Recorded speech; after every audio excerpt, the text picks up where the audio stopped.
One. Hello and welcome to Angora Poets World Cafe, where we present writers, poets, prose makers, and some performance artists from the four corners of our planet, reading in their native language, which may be English and French and Spanish, which so often happens here, but can also read in other languages, as we welcome all languages. We are a World Cafe. So welcome tonight, folks, and we have a budding list of really fine poets to present to you again, because for you old school people, I wish to remind new people, this ain't the Gong Show.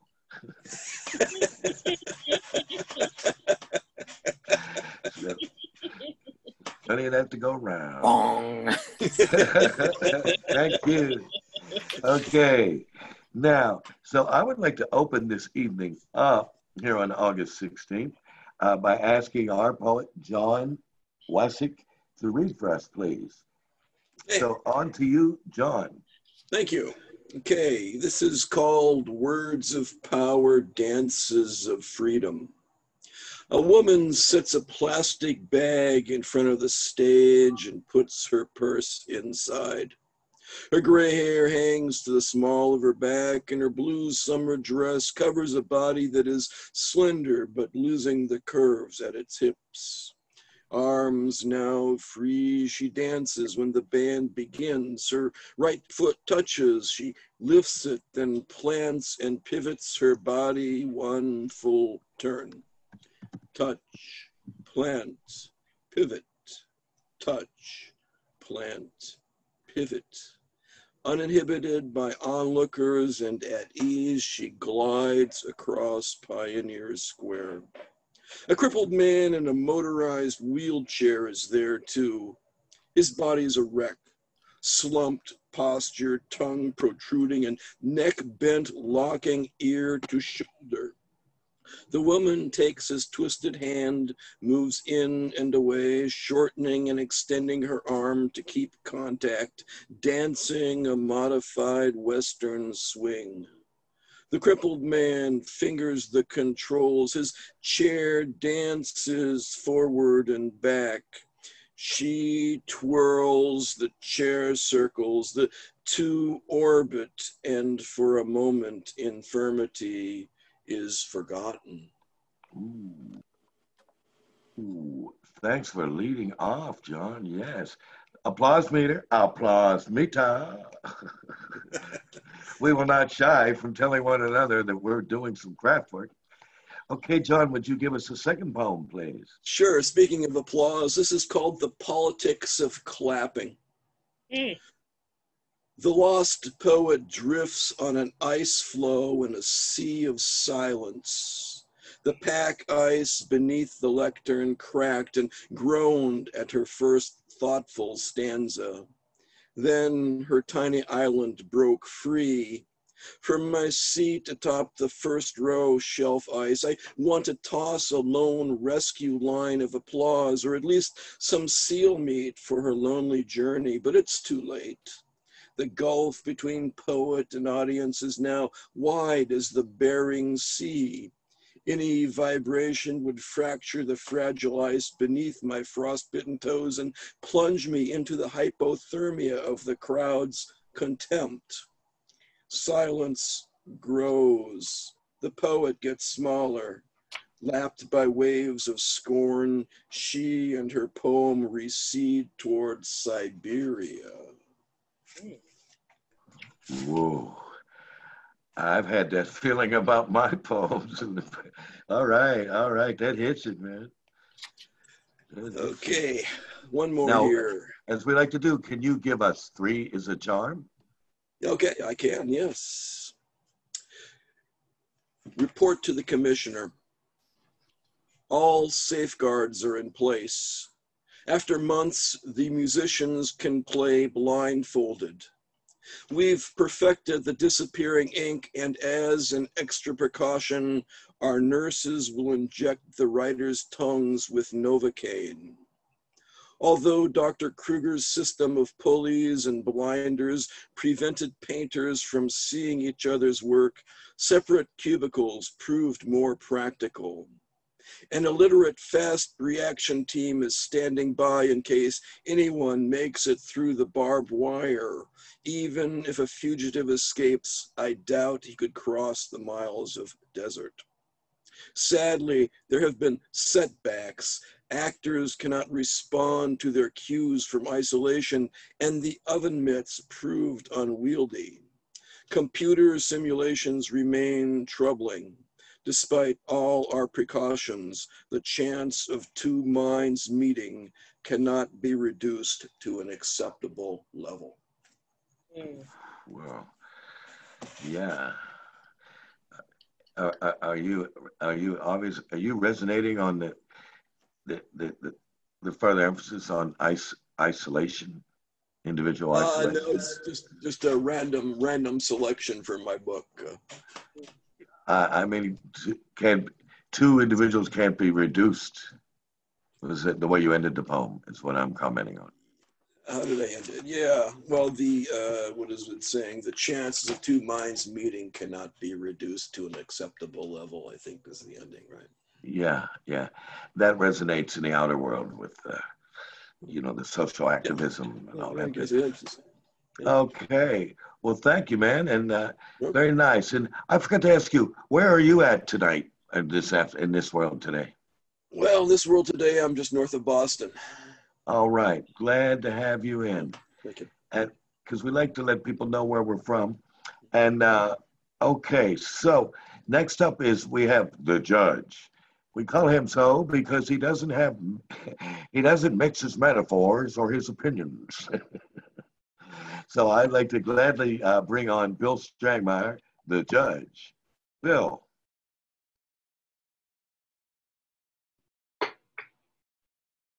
Okay, there we go. I'm getting messed up with my computer. Okay, change of seasons. Again, the winter's soon to come, and the daydream changes to a line of trees and not garments slipping off over smooth and hairless arms and legs with cornered knees and elbows, feet like machines.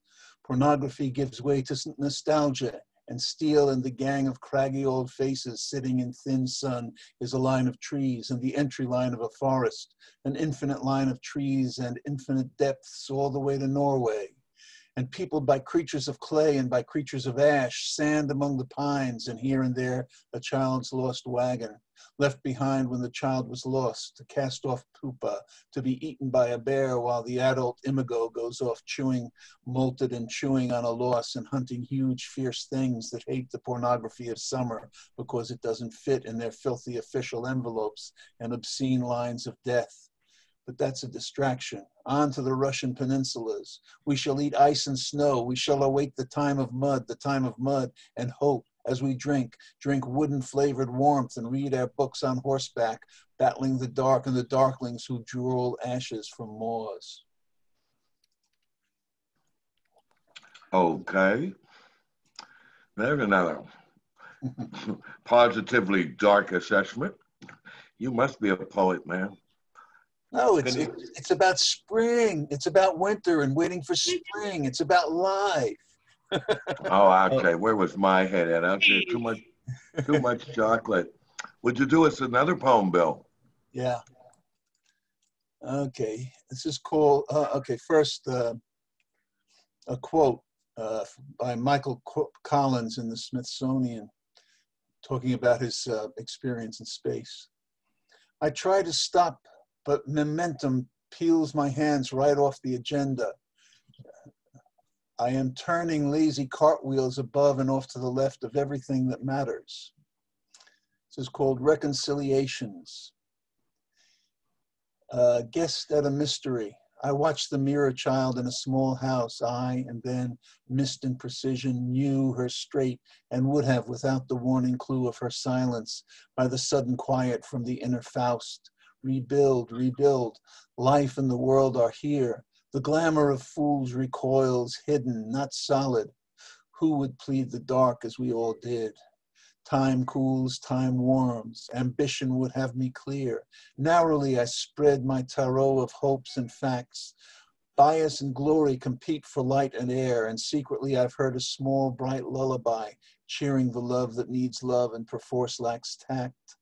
For here the vast wild is being tamed by the small and fair, while I measure the thread I seek with dreamlit eye. Thank you, Bill. And I must say, it's been a while since I heard you say something romantically on the good foot last night. I was there with dreamlit eyes. All right. Yeah, well, I've got a new one that is back in my present day character. Oh, yeah. Well, you are a character, and that's why you're on this show. Says Mo. An admirable character. Oh, let's be so serious now and take ourselves so seriously. Okay. Don't you know who I am? All right, Bill. I'm a man of letters. Overdue bills, but letters. Now, can we get a freeze a charm from you, Bill? Sure. As a Gallup poll result, just 27% of U.S. employees believe in their company's values. This is called binnacle. Binnacle is a finger of ice reaching down from a polar ice cap to the bottom of the sea and spreading below freezing to everything it touches, killing all life forms that come in contact with it. So binnacle. Why is the species so stupid these days? Why the clear lack of a mind? Must it find something important again, a one just cause towards some light? But how in the world can the people deserve all the toys and the shows that there are? The question is dumb, and the answer is worse, for the hypnotized marching in dream. Well, are we not cute and forever young? Isn't our oyster the world that we know? The manxome foes long sought us out, but the mermaids can still be forced to sing. The Antichrist is what we fear, so what do we care who's to ride us to war? The words come down and the spore is their blood as well as the enemy's spore. We must stamp out the bad seed to show the good, to sow the good, to make more of our kind, to win. The spawn of the devil is running the world and therefore we must draw blood. But for me, I am sick of that us and sick of that them and sick of forever let down. The failure to see the psychopath plan will destroy us in all of our works. But maybe God's plan was that we would assemble a world where the cockroach is king. That being God's word, please don't hang stupid dictators upside down in the street, nor bankers. Thank you. You have a heart. Wait a minute. Maybe God's plan is to reassemble a world where the cockroach is what? For us to assemble a world where the cockroach is king. King the cockroach. You mentioned God and Jesus, and it has to be said that Donald Trump has a lot of self-identified, rigorous Christians who were talking during earlier periods about waiting for the Antichrist. Yeah, I call them Christians. Okay, so they're saying the Antichrist is going to come. Well, now that he's come, they want to reelect him. Yeah. Okay, thank you, Bill. Okay, wait. I gotta ask. In the 1920s, they said Aleister Crowley was the Antichrist. I'm wondering. Who's he had great publicity, Aleister Crowley. He had great publicity. I think there were some popes who were supposed to be the Antichrist too, weren't there? I don't know. Who are they electing? Because the only one I can think of right now is Alex Jones. All I want to know is if the devil punishes evil, why is the devil evil? Okay. Because he's the author of it. I once asked a nun that, and she slapped me right across the head. Quit asking questions. What do you do? The devil persecutes evil. Well, isn't the devil evil? So, Right. yeah. Okay, so thank you for that and that round of response. Um, so now we're going to call on, and Bill was presenting from Paris. So now we're going to present someone who's coming from San Francisco, and his name is Dane. And welcome on board, Dane. Over to you. Thank you. The Tao. The world is a street, a drive, a cul-de-sac, a way, a road, a path, an avenue, a boulevard, the Champs-Élysées, a trail in the jungle, curvy phenom Lombard Street in the city by the bay, Rue de Lombard and Paris, the city of lights, packed, wailing, the jazz, the blues, and the clubs in the night, in the city, throbbing, goat trails, deer trails, cow trails, up the sides of mountains. So we know they were trying to get to heaven. Maybe already they're in their ruminations, already entered nirvana, while we stumble, falling, smoking, trying to get to the metro, sleep, and morning calling.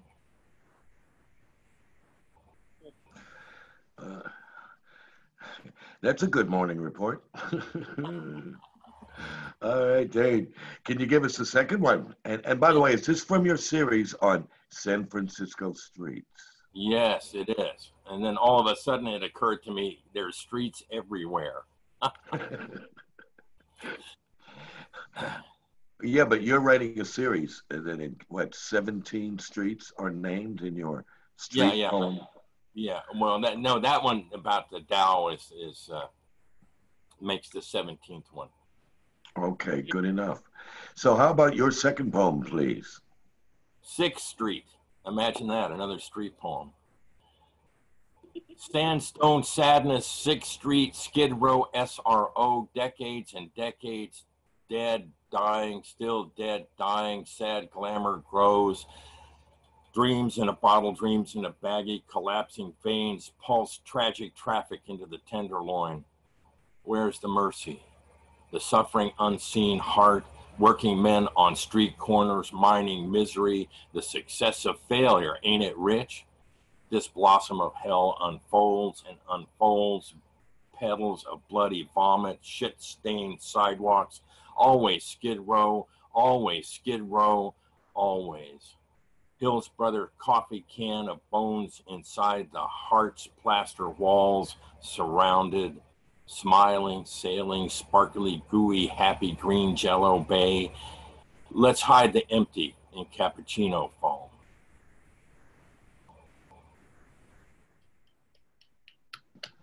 Yeah, resonates with me. I was there in January. Mm-hmm. Your images resonate with what I saw. Okay. Well, woo, how about three's a charm, Mr. Dane? All right. Lombard Street. The pendiculation of Lombard Street reaches twisty, curvy from the bottom to the top, snaky as bettors at the horse racetrack waving winning tickets. Look, pal, I just got well. I just got well on the last daily double. I love this crooked games, the twists, the turns, all of it the most. Only losers and suckers die. In the path of medevac, there is some praying going on all the time. It's an act of faith. Come on, baby. Come on. Come on, baby. Come on, Eddie. Shake the reins. Come on. Get to the lead. Come on. Ah, God. No. That's a flatline ride. Never started to run. Oh, the fun. Yippee. I'm tearing up another $20 ticket. Birthday confetti. Ooh, yeah. Right. The promise of a conversation with you drowned out by the roar of the crowd.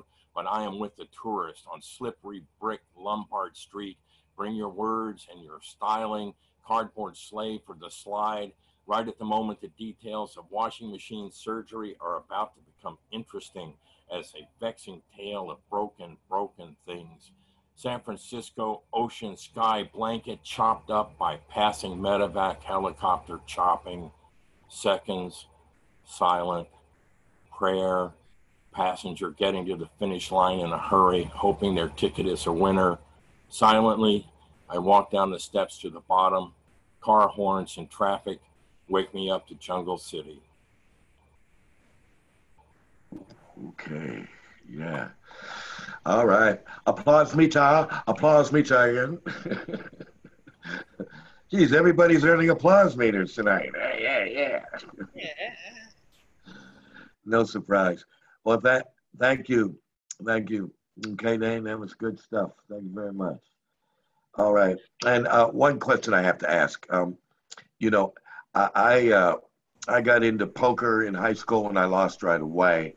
So it deterred me from doing other gambling. And my old man used to bet always on the wrong World Series team, bet the rent on it. Does anybody really beat the racetrack betting system? No, it's too hard. No, I can't. I I tried and tried. Other people have tried smarter than I, and in the end, it's just too hard. Edgar Hoover beat the odds. Oh, okay, there you go. How'd you do that? He knew. Yeah, I have to chime in on that. My father was actually a racing secretary, and what he said was that you can win a race, but you can't beat the races. And that has been challenged by accountants. But in my experience, having known a number of bookmakers, it's pretty much way up, way down. Yeah, but when the mafia ran everything, it was easier. Yeah, you had to be connected. Okay, of course. I'm speaking of the New York Racing Association, which was famously policed, and I really think it's fair to say that that the mafia didn't run it. They certainly ran the number, which was based on the Brooklyn number, which was the handle at the end of every day. But I think that was the extent to which they were able to, maintain a hold on that. And depending on your point of view, the numbers was a relatively benevolent system in the sense that you could bet a nickel, and sometimes you'd win $10. And in an economy where that amounted to an extraordinary amount of money, it was okay. But that's on the basis of numbers runners that I knew as a bartender in New York. So, yeah, but isn't a race easier to fix than a boxing match, for example? I can't say I've never fixed one. I mean, by watching it,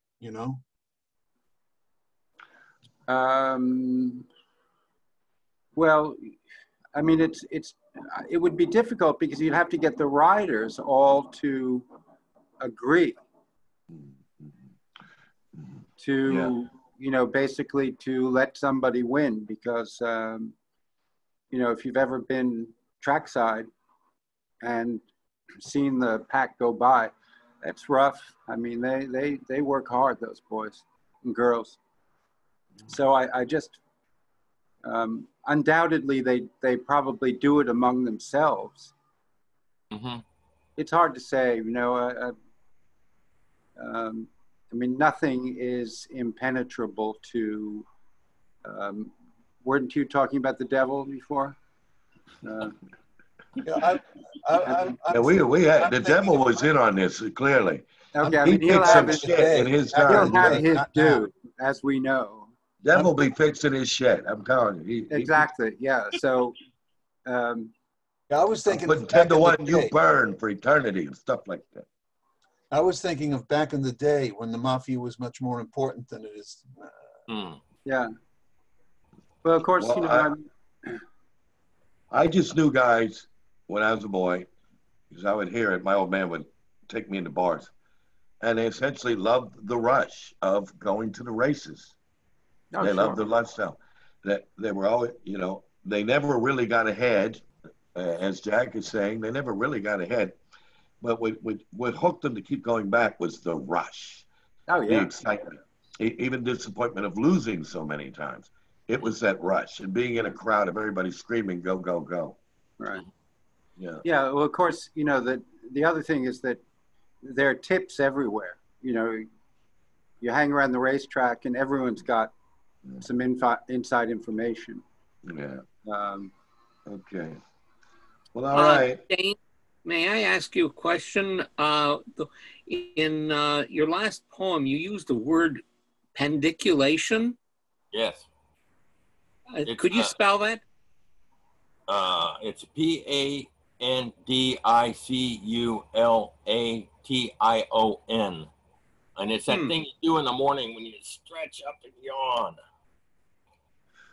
Because there's nothing, it's not in the dictionary. So Yeah, I thought it was meaning something else when you wake up in the morning, but the way that's all, that where it goes. I woke up with pendiculation. Well, go back to bed and work it out. what would you be referring to, Mo? I'm going to dodge that. I'm going to call the next poet. How about we call the next poet? And we keep the juice rolling between poems. This is so cool. Doc, I found it in the dictionary. I don't know what you mean. It's not there. It's there. The one I'm looking at, it's not there. I Googled it and it's right there. Okay. Okay. Well, all right. Well, I would like to call our next. Jack, I think we're getting some background from you. Yeah, I'm closing my window. Okay. Sounds of the city. Okay, so I would like to call now. I'd like to switch our voice from San Francisco to the United Arab Emirates, and our tech co-host and true sum poet, Mohammed Anis. Hello, Mohammed. I'm honored, but I think Carrie was supposed to go next after Dane. Am I right? Or did you go? I haven't gone yet. So. Yeah. Oh, sorry, Mo. Mo, you're on. It's you, Mo. I think it's you. It's you, Mo. Okay. All right. Okay. So this is what I like to call crapshoot poetry. Because this is the kind of stuff that I wrote under self-imposed duress, that being a very limited time limit. The blind kings that reign. In the land of lights, the blind reign as kings. Their subjects the mirror they had always wanted. They wine and dine drunk with flattery. I look at their pictures and wonder what part of privilege incapacitated their childhood. What philosophical detours did their wealth tutor them to warp wrongs into soft-spoken dogma?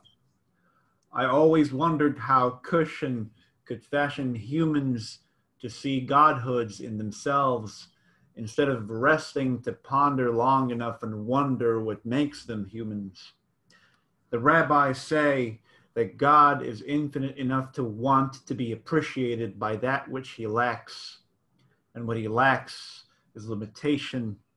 I wonder what these men under deathbed will make of the temples they made for themselves as they wine and dine with feeding tubes, their subjects, the defibrillator operators they try to shoo away. In the land of the lights, the dead are still 6 feet under. Wow. Take that, self-appointed kings. Take that. All right.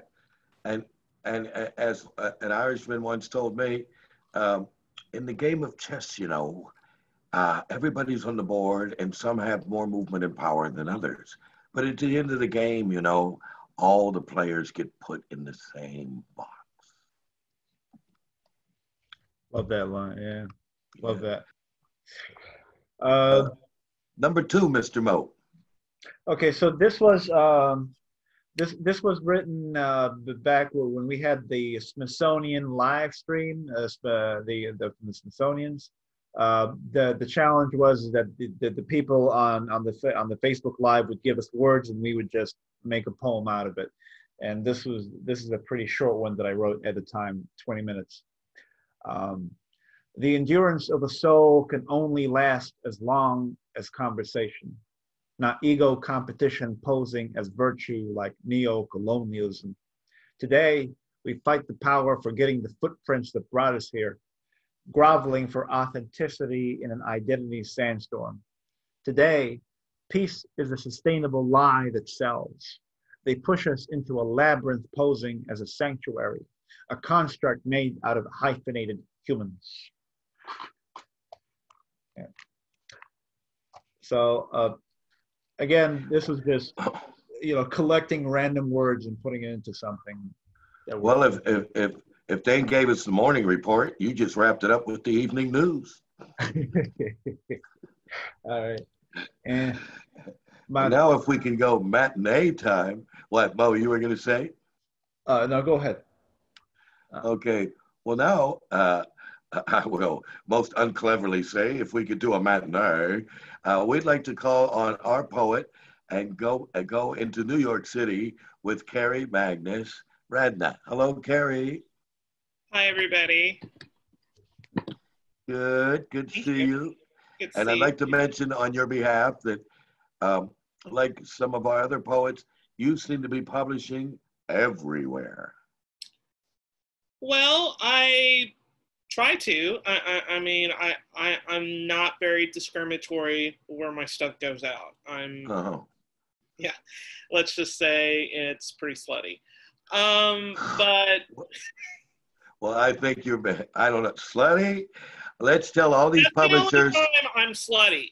You publish, Carrie, you're slutty. Okay. Yeah, publishing. Nobody tweet, please. Nobody tweet any of this. Nobody please. tweet this. No. I'm very respectful. This is coming on YouTube, person. Right? What? This is all coming up on YouTube. Oh boy! Say, don't scrawl her poem's titles on bathroom walls. Really? Okay. Well, you make me feel better about my slut stuff. So let's turn it back over to you. Exactly. All right. First one was inspired by another poem. I don't know if you guys know the poet Jade Chalik, but he was like a powerhouse in the New York City community. He died recently.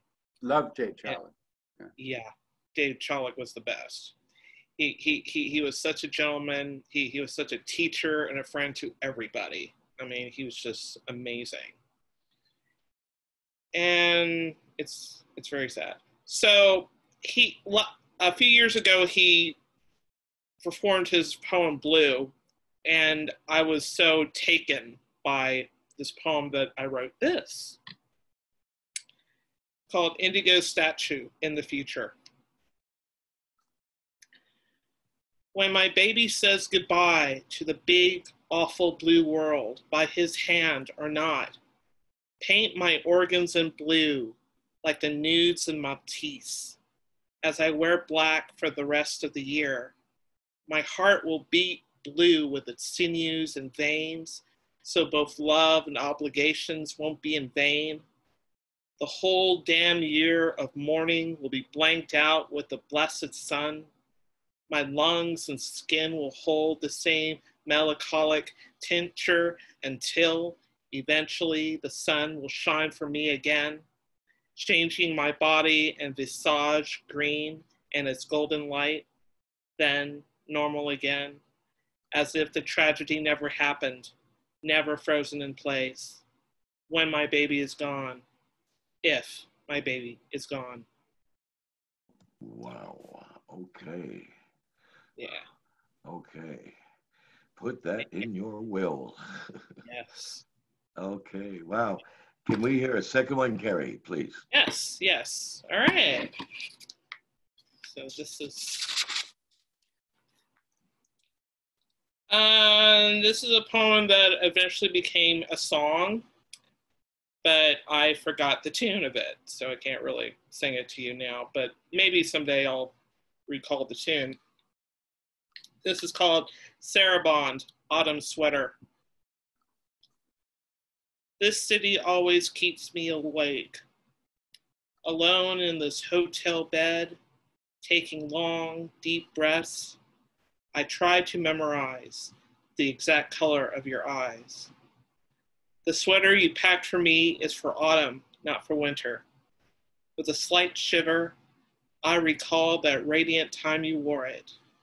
How warm your arms and mine, how the bare skin of your neck, as I tried to kiss it, smelt like mead. That was years ago, and you've grown cold.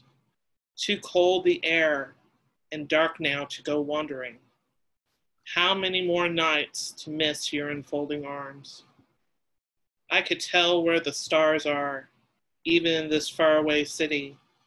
I pray to keep warm enough to get by. So. Yeah, nice. Has this person, has he read this poem you wrote about him, about yourselves? Actually, this was based on a verse by Saint Vincent Millay. Basically, there was another song that my friend was doing, and it's like then I just wrote this poem, and so it was just like I was so taken by this Saint Vincent Millay verse. So it's not nice at all. That's nice. Yeah. Well, that's a good way to be inspired for a poem. Exactly. All right. Exactly. I've read one-liners out of James Baldwin, Jack Kerouac, Henry Miller, and said, wow, thank you for giving me one line that's going to inspire my poem. Yes. So, yeah, absolutely. Thank those who've gone before us. Right. Yeah, okay, great. Amazing. Do you have threes of charm for us? Yes, I do. Yes, I do. Good. Yeah. So. Strawberry. I could feel his kiss on the back of my throat, even when his lips stayed shut. And after he left, I still felt the heat from them on my own mouth. The last time my lips taste greatness was when I devoured fresh fragola in Venice, in a farmer's market by the canals. It was in May, on a warm day like this one. The sweet red berry was as big as a baby's fist. It tasted like honey sunshine. Tonight's gelato was full of strawberry, organically grown from Italy. It reminded me of Venice, but it didn't break the spell of tonight's kiss. Even when some gelato lingered a few seconds on my lips, it melted instantly. Ice cream is sexy. Mm-hmm. Yeah. Can I ask you a question? Because I like to ask questions. Sure. Sure. You write a lot of very stirring, passionate, romantic stuff. Mm-hmm. And you often mention that this had happened, that's past tense. Now, you're a young woman. Are you in a mindset that you are expecting the next heartthrob, the next over-the-top romantic encounter?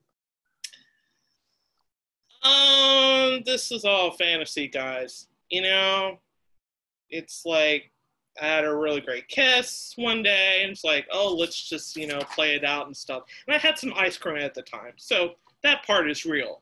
So, I mean, that's what writers do. We kind of fantasize it and just, prolong the, experience, whatever. Yeah, agreed on that. Okay, I'm always just curious that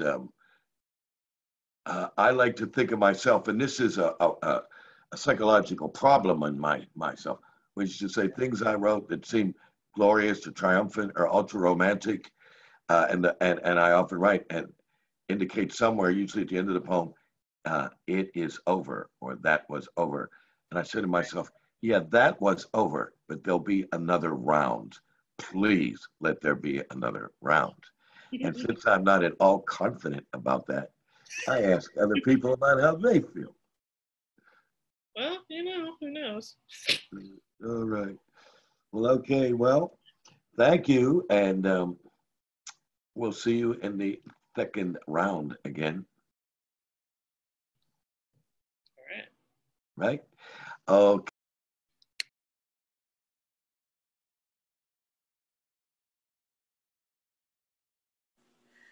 Mo, you're muted. Muted, Mo. That's probably a blessing for the rest of yins.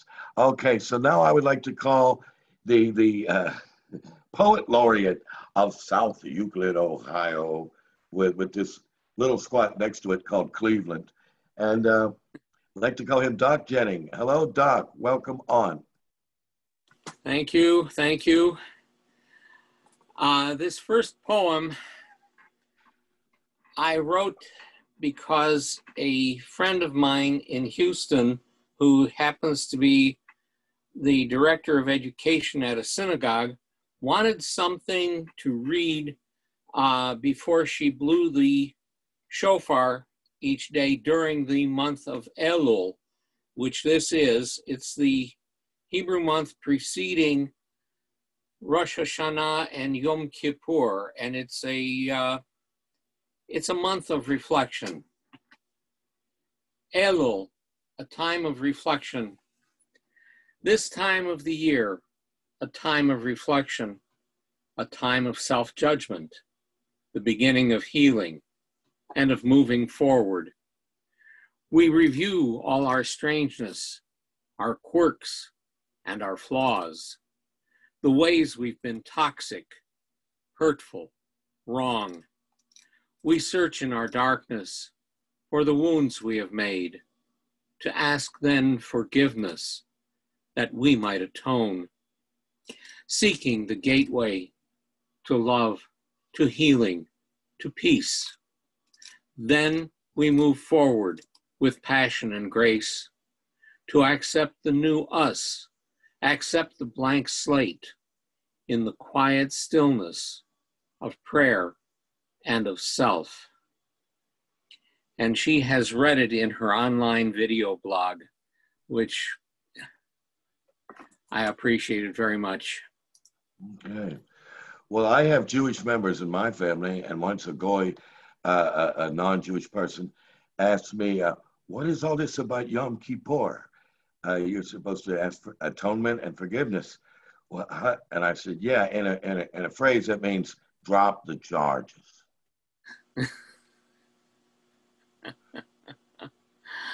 Well, here we go. This second poem,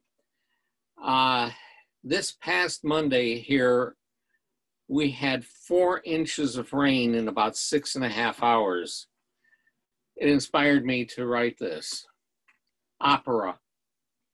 Dark clouded sea of sky, lowering, heavy, pregnant, giving birth to plump drops, falling in thrumming, strumming age-old ballet, swirling across rooftops of cities and towns, through forest and field, or mountain and glen, rippling across streams and lakes, rivers and oceans, washing air, reviving earth.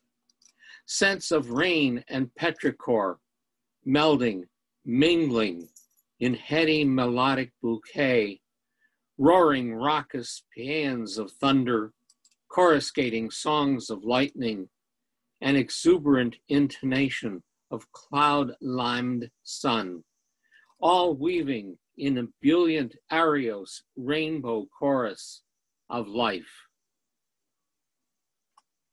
Okay. Well, right. Nice. There's a compliment to the September song. Okay. Nice, Doc. Very nice. Thank you, Doc. And we'll let's see. Well, Did we get three? We need three charmed for you, right? Yes, you sure do. And this poem, I've struggled with depression for many a year. And to a degree, what's been going on has brought a resurgence. And this is what came of it. In darkness, my soul is fed by memories. Memories of that which cannot be replaced or replicated. Memories of a love and a home which never were, beyond the briefest of times. A time and a place which never again will be. A longing for belonging. A feeling of saudade and hiraeth and loneliness, and I wish I were able to cry. Okay. Has your participation in Zooms hedged off some of the depression and give you new a sense of interaction and connection? Has it helped any? Zoom helps, but at the same time, the two-dimensional quality of it is mildly off-putting. Okay. Okay. Good enough then. Well, that was that you nailed depression for me. I mean, I could have written about my own in similar fashion, similar images. That's the big D. I call it the big D. It's a world epidemic.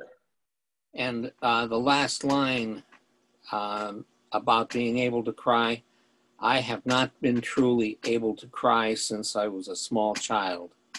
It was literally beaten out of me. Mm-hmm. Well, I am in your situation where I was physically abused severely. I'm glad I had poetry as a way to address those things that were suppressed or stuffed. My poetry didn't come about until much later. All right. Better late than never, I feel about myself. I hope for you too.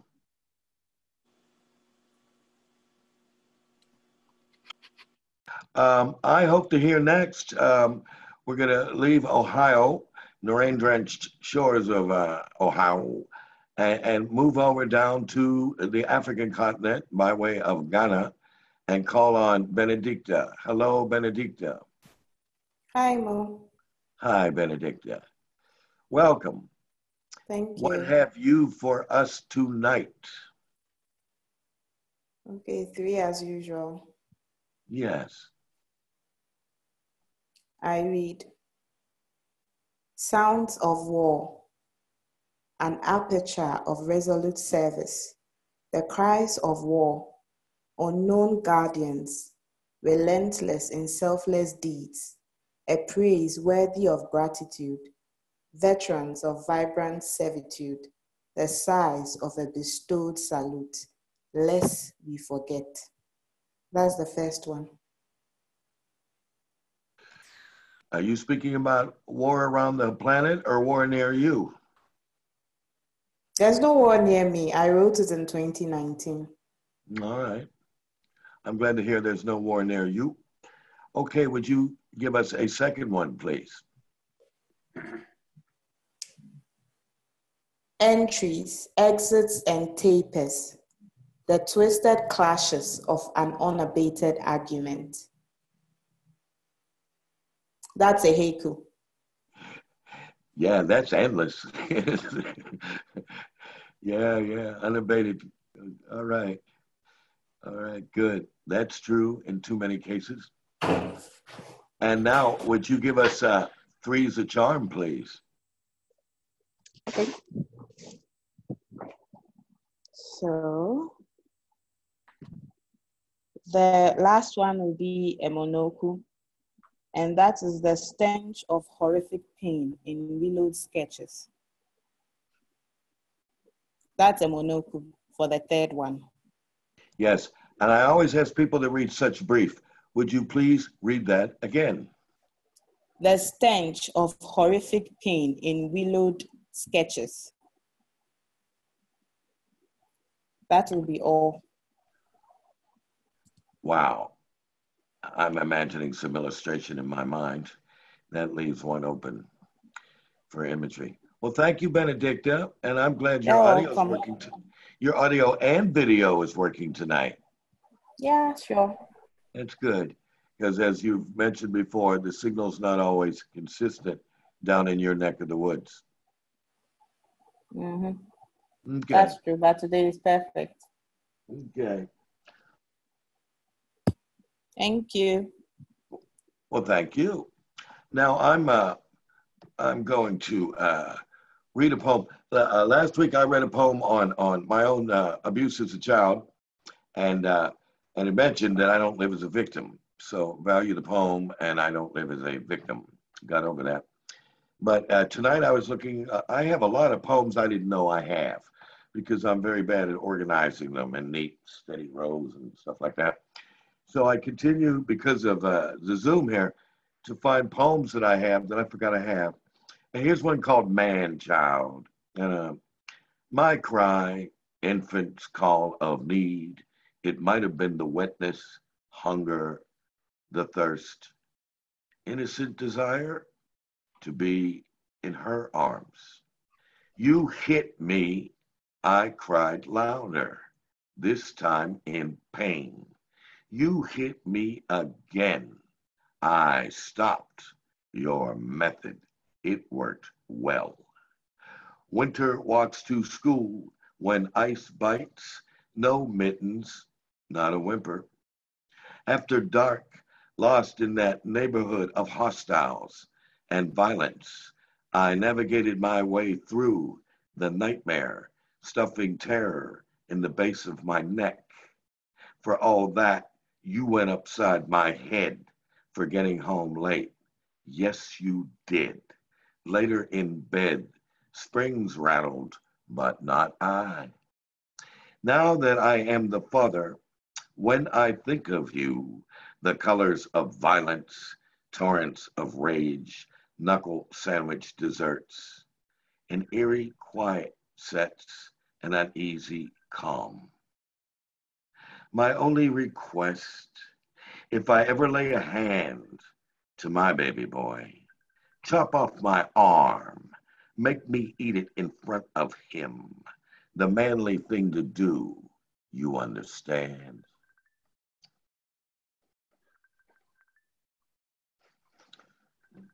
Okay, thank you very much.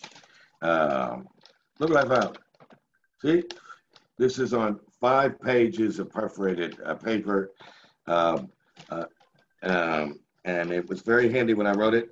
And so I understood even better why Kerouac did it on one roll as well. Because see, you only have to hold 1 paper instead of 5. And when you're clumsy like me, that's an advantage. So here we go. This is, what did somebody say that they were doing? Mo said he was doing I don't know, just give it a try poem. So I'm just going to give this a try poem. And here we go. Stormy Monday showed up Sunday. Thursday, I'll get lost. To where to run, nowhere to hide. I will eye on the sideline and dance through the light and be called a weirdo for knowing such. If a black cat has 9 lives, I know I have used 8. And then there's that laughing and crying at all the wrong times. I'll be damned if I do. The will and the won't, the do-dos, the don'ts. So much do-dos and don't. It is born under a bad sign, me. Those side of the tracks, holes in my shoes, holes in my plan. I thought the holes in my head would hold the rocks in yours. I tried to make you like me. I tried to make you like it. I tried to compare it to what? Woman, oh woman, brother, oh brother, sister, oh sister. We all come home in the end. We all come home in the end in one piece or another. Now, I know this could make Coffee nervous. And if you would, just live till you die. What is the meaning of life? A meaningful life. I don't understand. I had a plan. I'm a poet who writes with hammers and nails they've left behind that I pick up and use on myself. Oh well. Out of the bedroom window, hearing the dribble, hearing the drops, hearing the drain, through the gates, I'm over the wall. I can feel it now. I can keep on walking. I can keep on dancing. I'm lost, so I can get lost. I can get lost in a look, in a park, on a river. I'm just lost, baby. Lost is where it is. To be found is a stationary front that I certainly don't want to live in my own. That's to look onto a river and watch it flow by, and you really don't want to get found. The gain, the loss is to get found. You come up even. After all, it's a fair deal. And then you find yourself served up raw. Well, it's a spin of the chance wheel. Maybe this time, maybe this time. Come on, Lady Luck. Come on for me.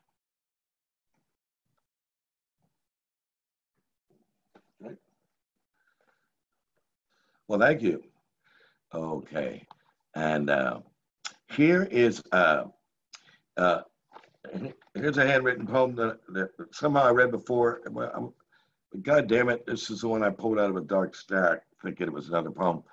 This is when Notre Dame caught on fire. I was across the street by chance, invited up to a fourth floor apartment that had big studio windows.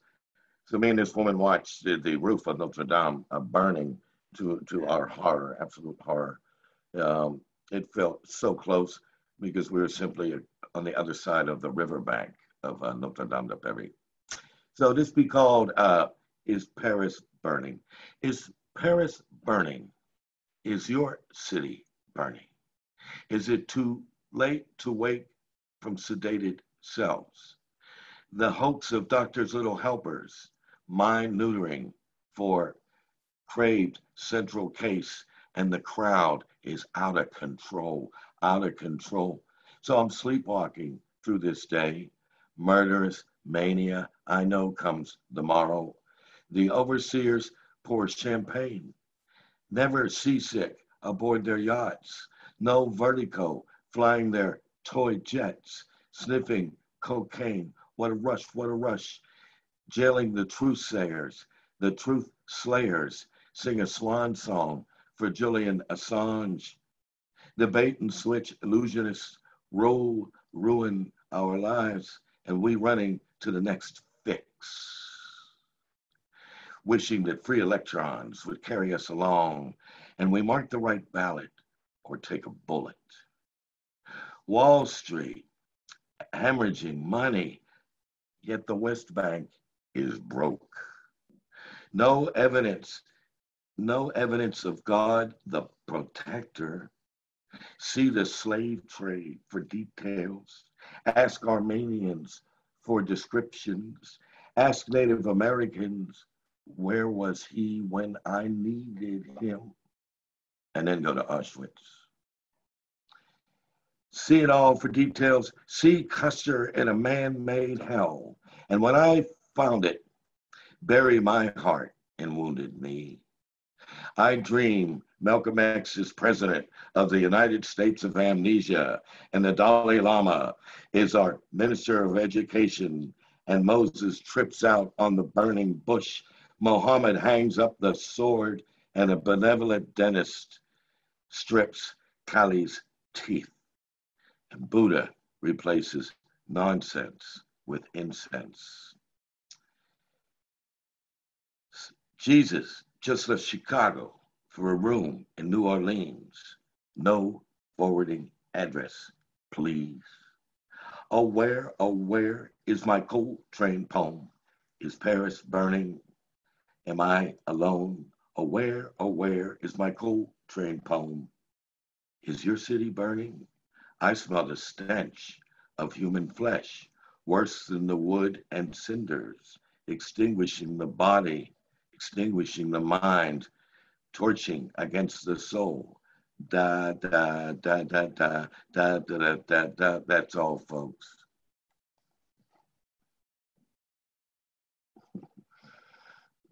Thank you. I'll take that applause later. Thank you. Okay. So we have two more poets who've come up since we started our list of tonight. We made a list.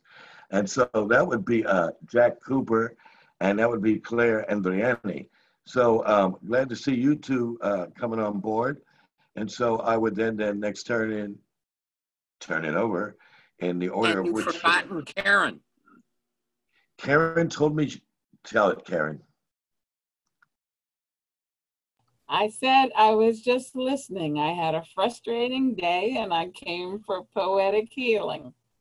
So no, I'm not reading. I'm just listening. Okay. Well, can respect that and appreciate you coming. And want to remind people that when you have read, they've been some standout works. Yes. Okay. So in the order by which they appeared, I would like to call on Jack Cooper, followed by Claire Andriani. So coming back, switching the center here back to Paris. Come on, Jack. Hello, Jack. Hello. You're muted. Mute. Can you hear me? Yes. Well, now you're off again. Okay, here I am. I have no face. I had one earlier. Okay. All right. Well, are you two having a bad hair day? Is that it? I might be, but I can't speak for Claire. So yeah, okay. I have a piece called "I'd Like to Go to New York," and this is a poem called "Myth." Oh, Greenwich Village, I walk your streets once more, a stranger, lost. Relive their contrasts, relative narrowness. There. That is, in figures, revives its dematerialized remains. Your ever uncompromised air breathe real airs, conceives continual recovery, unearthed ethereal ideal. Childhood survived, the child preserved, anyhow, when young. Unabated, long, fever inflames, temple oil consumes, stays glowing vigil, sanctuary, fire escape attains. Taunting skyscraper, apices of the damned widths of avenues crowd, stricken by tire, hopes lapsed, futures further glimpse, high times, indiscretions, and choice. I chose you before, would in a second again, could beaten path crook, larger ways spurn. Wait others, small corner, still feared retreats, descend, no experience, no empty glass brims, nor refilled. Knowledge in the end. Soon change faster than you immortal. We just passing through. Say hello to friends. Proroguing last call. Remembering dawn, how it stole behind bars. Yet to be where you are, alive, confined, like this day in fall. the village seemed self-slaying dragons, home to the hero in me. That's nice. It's a nice street, man. It's a nice street. Yeah. Yeah. And I get out memory lane and see how the village, and I have changed as recently as February, going down to the West Village. Yeah. Not all the way into Greenwich, but the West Village onto Perry Street, Perry and 10th. Yeah, that's where I'm talking about mainly. Yeah, man. I lived on Christopher, just off Sheridan Square. So. Okay, so that's primo for me. I love that neighborhood, yeah. and suffer with the loss of that neighborhood. Yeah. Would you give us a second one, Jack? Yes, yes. This is called Website, and it's actually it's a poem that I dreamt, and I managed to transcribe it word for word. Website. Everything who is strain is away at the beach. Only I remain. I have taken point up to the tip. A barbecue for the love of it. Here I have the neck. There was a way with. Read, not think. The enigma of words when all else, sense, memory disappears. The least residue of me. Imprinted being. The sand that reverses the tide.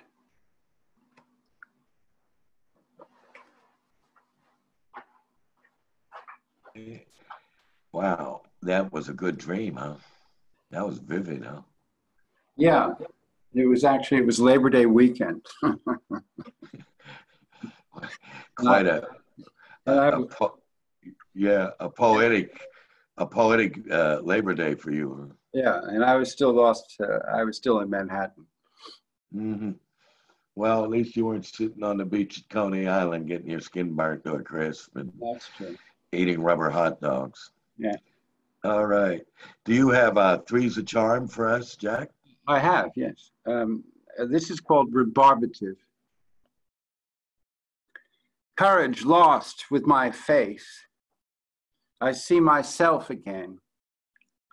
Clean shaven persona suits only the truth. By fate portrayed, not choice. What nature endows will be born until the end succeeds, that all alone resemble. I like that all alone resemble. All right, let's get some applause-o-meter here. Let's give it up for some applause-o-meter.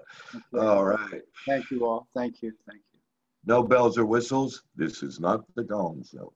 All right. So thank you very much, Jack.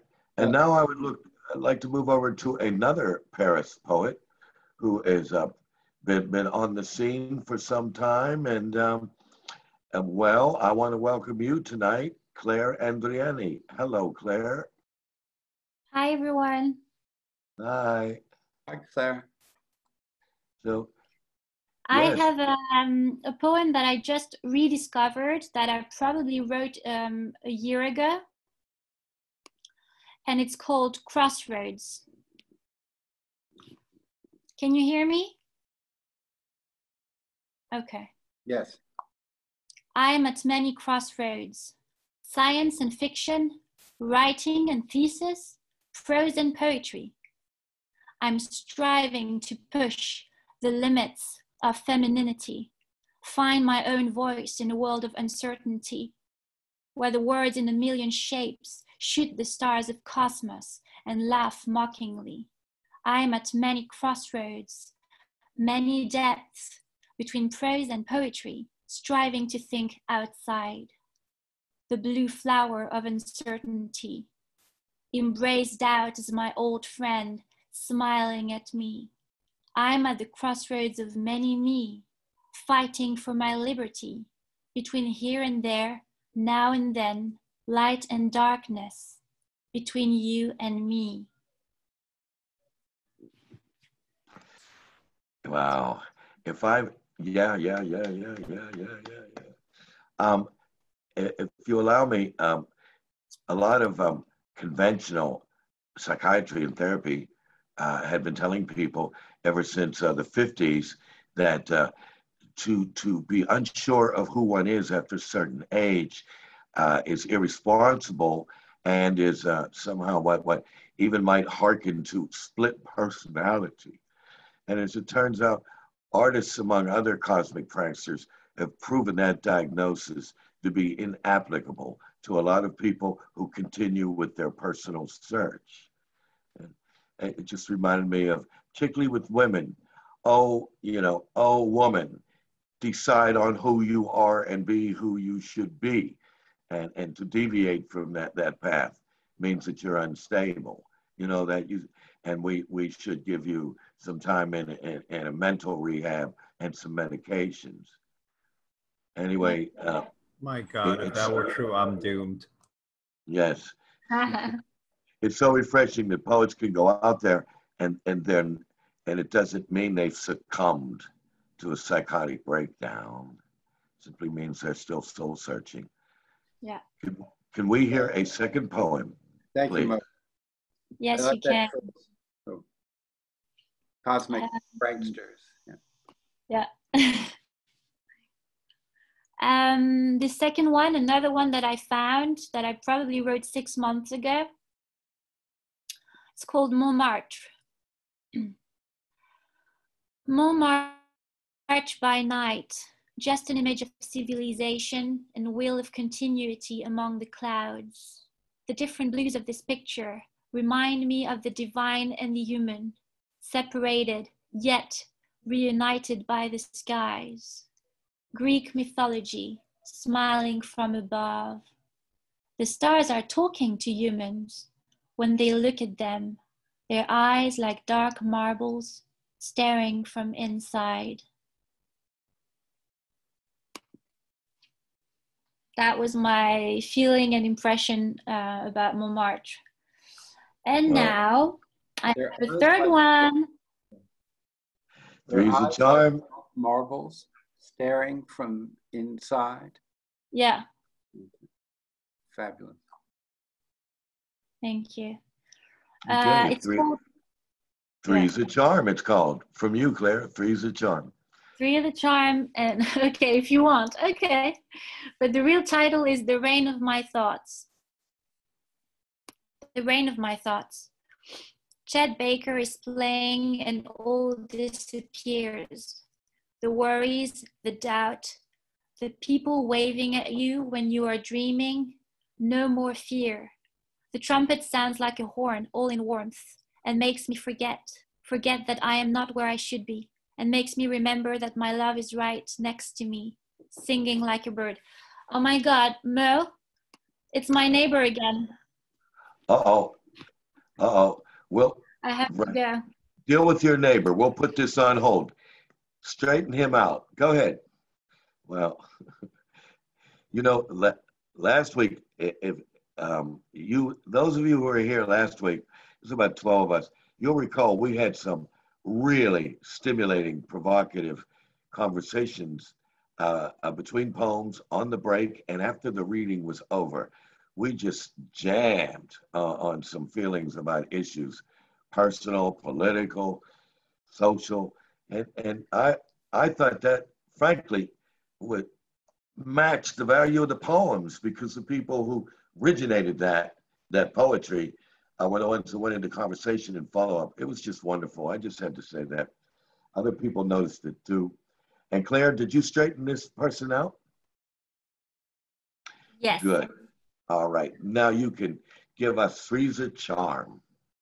Three's a Charm. Chet Baker's playing and all disappears. The worries, the doubt, the people waving at you when you're dreaming. no more fear. The trumpet sounds like a horn all in warmth and makes me forget that I am not where I should be, and makes me remember that my love is right next to me, singing like a bird, playing the trumpet for me. The rain is falling heavily on the pavement, and I can hear the soft clicks of it colliding with the pavement, the ceiling, making them look gray, darker than they are, while I'm sitting there in my warm jumper, feeling so lucky. The rain gives the city another color, and Chet Baker makes it sound like everywhere is home. I read while listening to the outside world, silent under the rain, and I drift, thinking how lucky I am, above the gray pavement of my thoughts that now have become yellow. Thank you.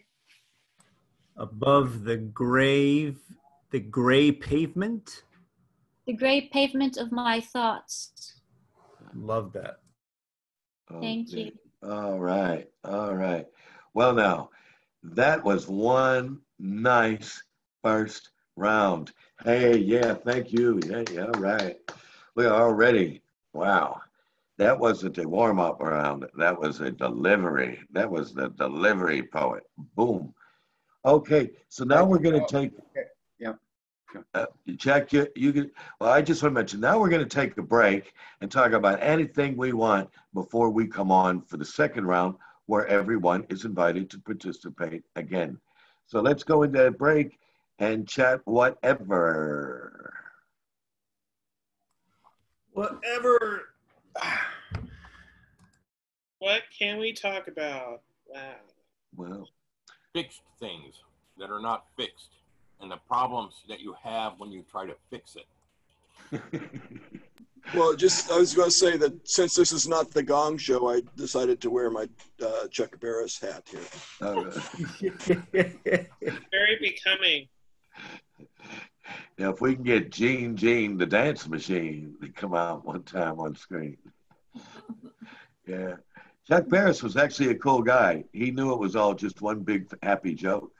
Oh, it was a great show. I loved that show. Remember, it wasn't like America Got Talent or whatever, where it's like everybody's on the edge to see who's going to win and who's going to scream the loudest. On the Gong Show, Chuck Barris was like, what the hell? I used to be a mainstream Hollywood personality and producer, and I had a daughter who influenced me. I started smoking dope. I still have a TV show. So, all right, I'm going to wear these crazy outfits, change the whole concept of what I used to do before this commercial message break, and just call it what? The Gong Show.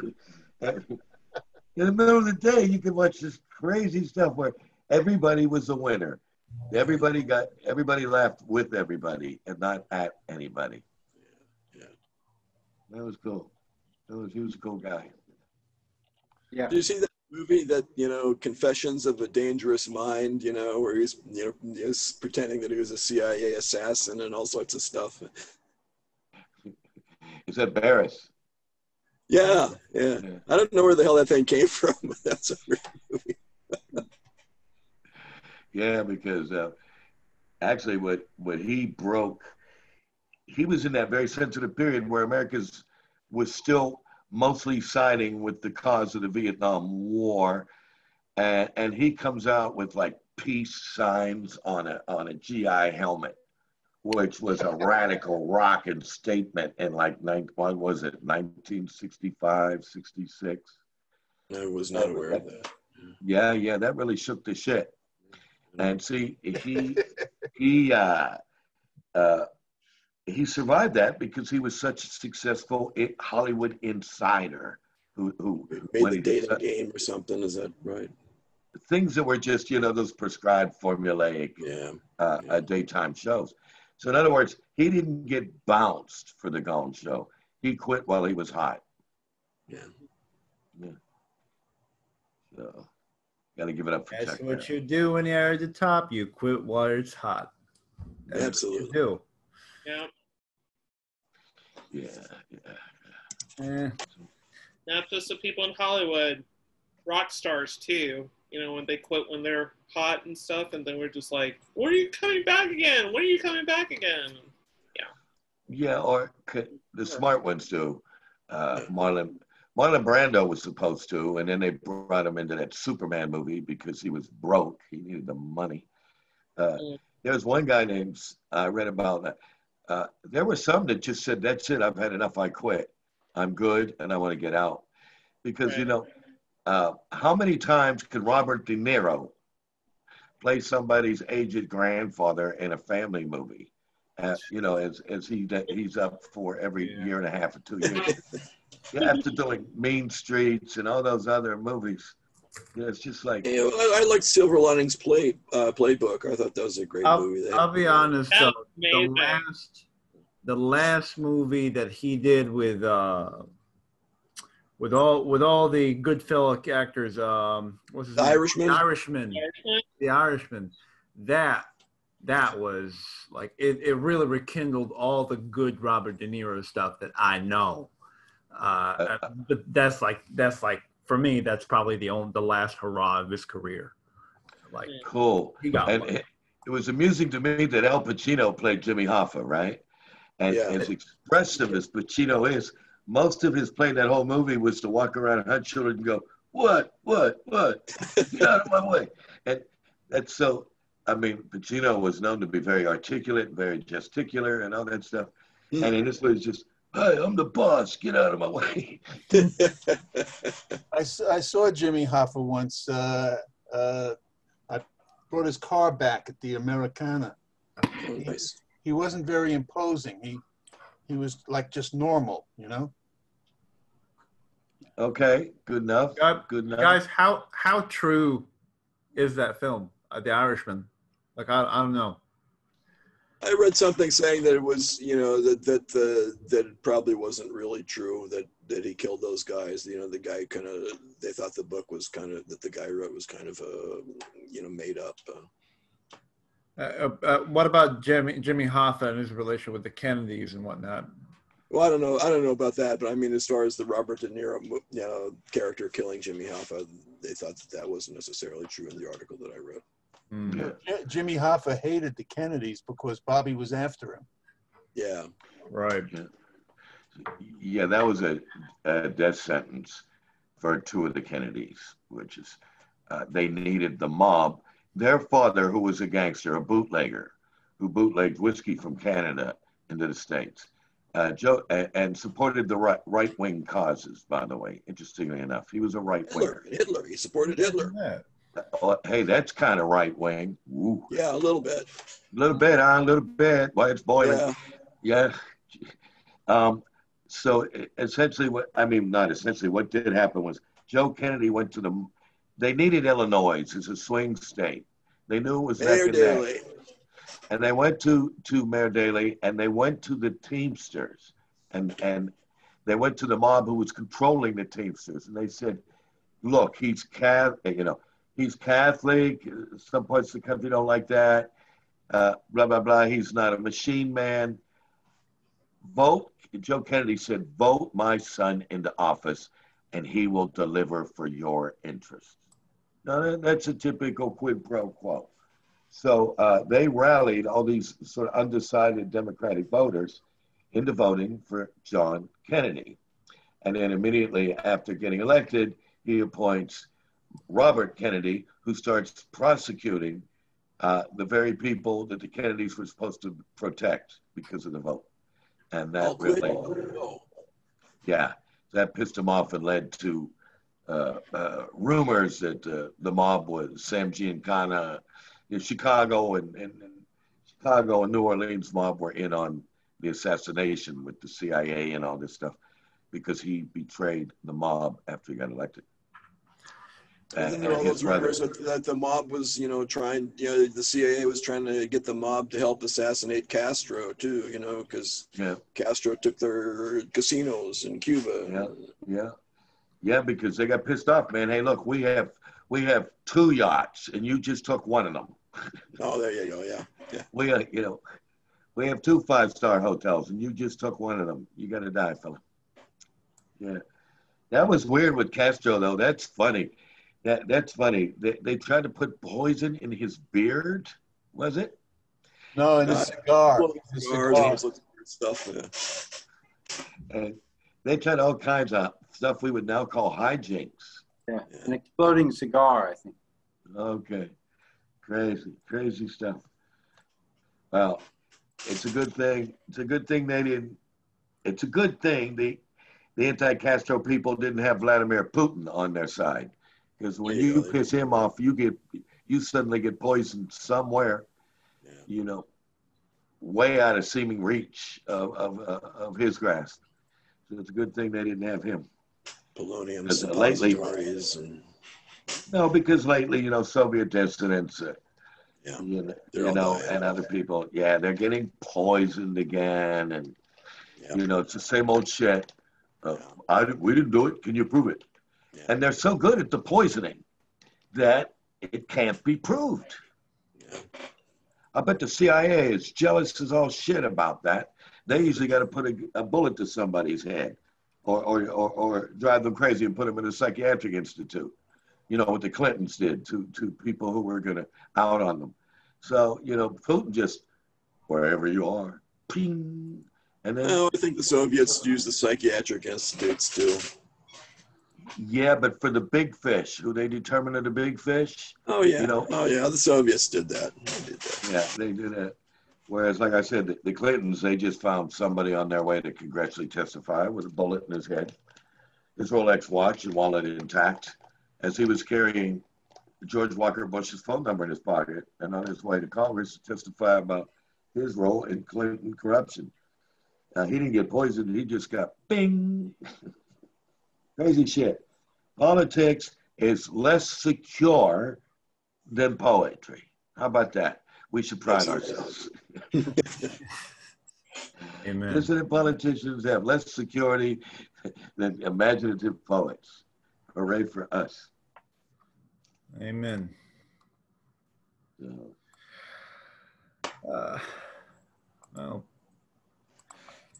Well, we ready for the next round, or we'll another couple of minutes maybe? I'm playing it by ear. What do we say? Anybody want to bring up as just a talking point, or shall we go into round two?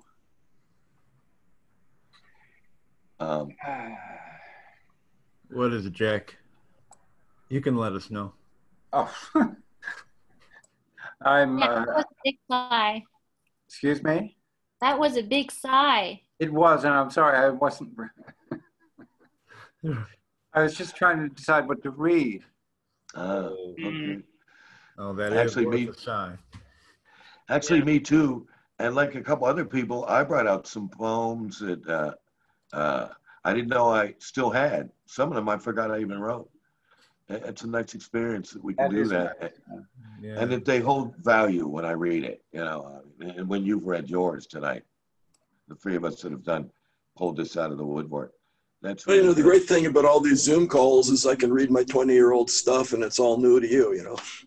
Yeah, why not? Yeah, because, you know, hey, why not? Because poetry, like music, any good kind of song, let's just say this, a good blues song bears repeating, listening to, playing again. And people go, yeah, play it. And poets sometimes, because of what used to be constraints imposed by the Academy, was like, oh, well, I've read this poem before. It's taboo to read it again. Or this poem is older than 2 years old or something. So it doesn't rank for me to read tonight. That's bullshit. You know, would you say Ray Charles should have never sang I Got a Woman in 6 different concert halls on 3 different albums? Who would say that, right? Shadida Simone, you know, have not said, you know, feline woman, you know. But for a while we were told, unless it's very new, unless it's recently new, as the Academy would judge new, I guess within a year, I think, you know, you shall not read it. And then they would repeat Walt Whitman, and then they would repeat Robert Frost, Edgar Allan Poe, but not you. So that was a precarious position to be in. I remember that. People used to apologize for saying, I read this last year, I'm sorry. Or I read this 3 months ago, I'm sorry. And I would sit there and think, well, if it's any good, and I know that's subjective, but if it's any good, it's worth hearing again. Yeah. Yeah. So that being the case, I'm going to read exactly what I read in the first round. Word for fucking word. Please do. We'd love to hear that. No, honestly, I'd love to hear it again. Well, what I'd like to do is start the second round. May we please, in the same, shall we go in the same order as the first round? Yeah. So that we know when to collect our poems. In fact, I'm going to Mo, leave I the... would like to chip in something. Sure. My battery's about to run down, so if I could start, then I can leave early. Or it might just go off without me being able to continue. Okay, well, that'll work. Don't mind. That'll work. So why don't you begin this round, Benedicta, and we'll follow it in the order that, the order we used in the first round. So everybody, let's have a nice welcome back again for Benedicta. It's even some is that both of them are monocle, so I'll be done with it. So the first monocle is Daggers of the Past. That's the first one. Then the second. Now, wait a minute. Whoa. That got past my slow moving mind. I'll tell you, that just zipped right past me. Would you please read that again? The first one, Daggers of the Past. I hope you got it. Oh, I got it. I can remember every single word. Then the second one is Claws of a Forbidden Past, the Scars of Eminence. That's the second one. Okay. Now, would you read that again, please? Claws of a Forbidden Past, the Scars of Eminence. Okay. That will be all. That will be all? Well, that will be quite nice. Thank you, Benedicta. You're welcome. All right. So thank you. So now I think we can now go to, let's see here, John. Hello, John. Hi. So I guess we're getting kind of a theme of sort of what the hell poems or what the hell stories or something like that. So here's kind of a what the hell flash piece called Arugula. Her balloon floated through the living room, leaving a trail of entropy in its wake, the blue propane blasts from its burner interrupting conversations of high government officials and captains of industry. And though we bent our heads in L's to view her cherry bowl panties, she never stepped from the gondola except to set foot on a dash-built bridge of denial by the coleslaw. From overhead, she complimented the missile plans I'd spread on the buffet table and speculated on the warhead the Pentagon would choose, a bomb of a conservative opinion, no doubt. She was the only woman who'd ever grasped the genius of my Diet Coke and Mentos propulsion. So when she asked that my head snap off and follow her to Paris for several months, I took a job as a salade niçoise in a Montmartre cafe. I was happy for a time next to the onion soup on the checkered tablecloth, but something in the French dressing was not Italian. I sensed that she was unhappy too. Offended by the ostentatious display of forks, she fasted and poured her Chianti into the bowl of a Jack Russell Terrier with a drinking problem. Pig dog, the customers chanted, rouge. The terrier dashed out the Caffe and returned moments later with a can of red latex house paint. Pig dog, jaune, he brought back yellow. Pig dog, blanc. The terrier returned with a can of paint swinging from the handle in his jaws and set it by the bartender. No, c'est ivoire. Head held high with Gallic pride, the pig dog turned his back on all the free drinks and stalked out into the Paris night. Sensing my salad days were over, I followed and eventually took up residence under the Pont Neuf, where I lived off fish, baguettes, and radicchio. from the river Seine. After a time, I found that I could move through the rushing water like a snake, except for the snake's head and snake's body, which I found unappealing, especially when they were in the water with me. I never saw her again, though I heard she had a daughter with a Cambodian Zeppelin designer who, despite helium being the second most common element in the universe, could not get his business off the ground. He died at a Phnom Penh karaoke bar in a tragic Michael Jackson impersonation. Some say it was suicide. After that, mother and daughter lived a weird Jungian fairy tale in Lakehurst, New Jersey. The girl developed a severe case of agoraphobia. After high school graduation, she married a man named Jack Russell and moved to an abandoned missile silo in Minot, North Dakota. The couple lived happily underground with their bilingual terrier, raising hydroponic vegetables and emerging once a week to take the dog to his AA meetings. And me, I came down with a bad case of tobacco mosaic virus, no doubt from a broken heart. It was touch and go for a while, but the doctors say that with daily topical application of oil and vinegar, I'll make a full recovery. Okay, all right. Brilliant. Hey man, can you please repeat the line with the helium? That was just genius. The helium? Oh my goodness. Yeah, okay, let's see. It is, despite helium being the second most common element in the universe, could not get his business off the ground, the Zeppelin designer. Yeah, there's some personal and poetic justice in that. It's great. And what was that?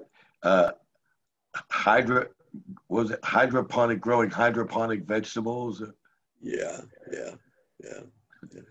I was trying to suss out the line from you.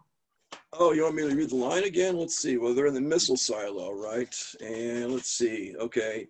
The couple lived happily underground with their bilingual terrier, raising hydroponic vegetables and emerging once a week to take the dog to his AA meetings. No. What a rich life. What a rich life. All right. So, okay. Was that two from you? Well, I don't know. That's one. I can do another short one if you like. No, do another one. It's your call which one it will be. Okay, let's see. Yeah, okay, now the problem is finding it again. Okay, here's another what the hell poem. It's called High Tides and Misdemeanors.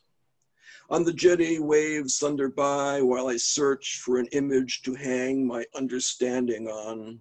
Awareness floats with glittering ice crystals in the stratosphere, each a unique hexagon frozen from the contrail of a bomber pregnant with a cargo of ruined bridges, severed limbs, and bawling orphans.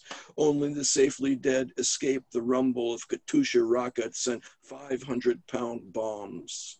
Who assigns good and evil, and according to whose interest? The president plays liar's poker with the Washington press corps while minions dispatch cans of brutal aid. Want Jesus with that? Because business paints the rainbow gray. If you don't like it, join the hungry watching Paris Hilton stub out a cigarette in uneaten cheesecake. Back in the courtyard of hurt feelings, poets' words limp in iambs. Drag step, drag step, drag step. How hard it is to sing when I must sing of terror. Yet I light candles and sacred dances, cursing the raven to come forward. Eyes soaked in the blood of tears. I will print no line before it's time. Okay. All right. Wow. Good for you. Thank you. Thank Thanks. you.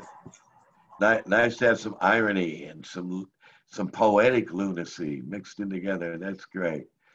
Okay, so now I think it's time to move over to the judge, Bill Strangmeyer. Hello, Judge. So how do you follow that? Well, by changing the mood completely. Okay, this is untitled. My lady of rippling life, beauty of sinews and smiles, may fear my maddened display. Call me stranger and fitful, who would break or mourn or burn. Am not steady, plead a dream and silver chill. But I am not a gamekeeper. dominating, a dull steel's glint, careful stranger to pain, a foreignness enforced by mechanism, careful analyzing eyes of human rule.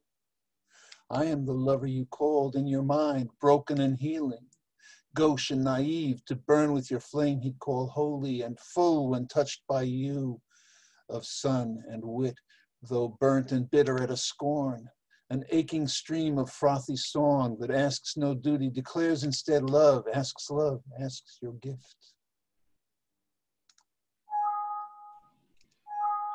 Okay, well, that was a nice change of mood. So carry on, Bill. How about another poem? Okay. Maybe this time. It turns again to you, sweet, fragile love of all my heart, the one who red-eyed, close to tears, still bears the sun, who now will use these words to fear anew. I think I'll never have you even once to guard within or pouring fill my heart with clearer joy than pictures at love's start, but ever blindly my desire still hunts. I mark no line, I love no little place, my rage is cool in dreams of why, not how. A lover's friendship calls for strong, clear faith. Love ravens towards its forfeit, stoic grace. There are 3 days, 1 hour is my jungles now, wherein I search for love, the magic wraith. Okay, all right. All right. So keep on searching. Magic lace. Wraith. Lace? Wraith. W-R-A-I-T-H. Okay. What is wraith? What is it? It's like a ghost. Oh, okay. It's a fleeting ghost.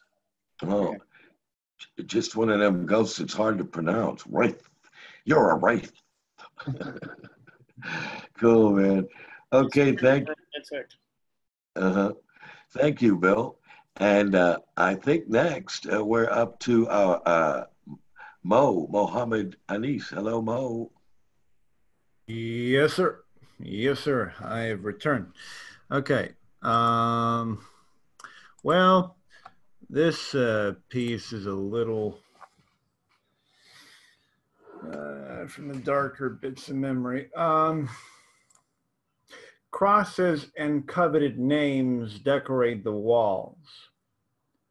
In prison, it can be lonely or wholesome depending on what God you allow to follow you behind.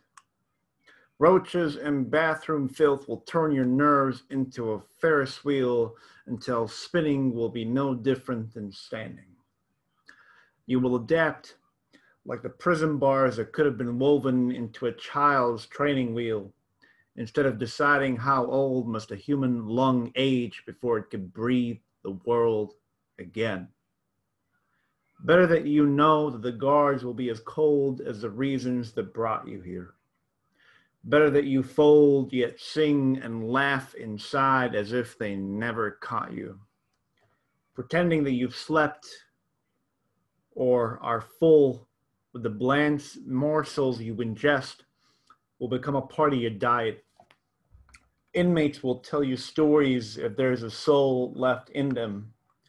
You will grapple with regret when freedom reels you back, mourning for the neighbors of the home you never wanted. The sweet and gentle souls locked in a fortress designed to make the world forget they were born. You will remember as they took turns to clean the cells for a dignity the guards wanted robbed of them. How a grown man carried to a bathroom could still carry himself when his legs refused to. You will remember how they prayed, how you prayed with them in lines, in bunker beds, in cold corners. You will remember even as you try to forget the cuffs that binded you and the old man to an awkward two-step dance. You will remember the lesson you never prayed to learn, that so long as hearts turn, even prison can be made holier than mosques.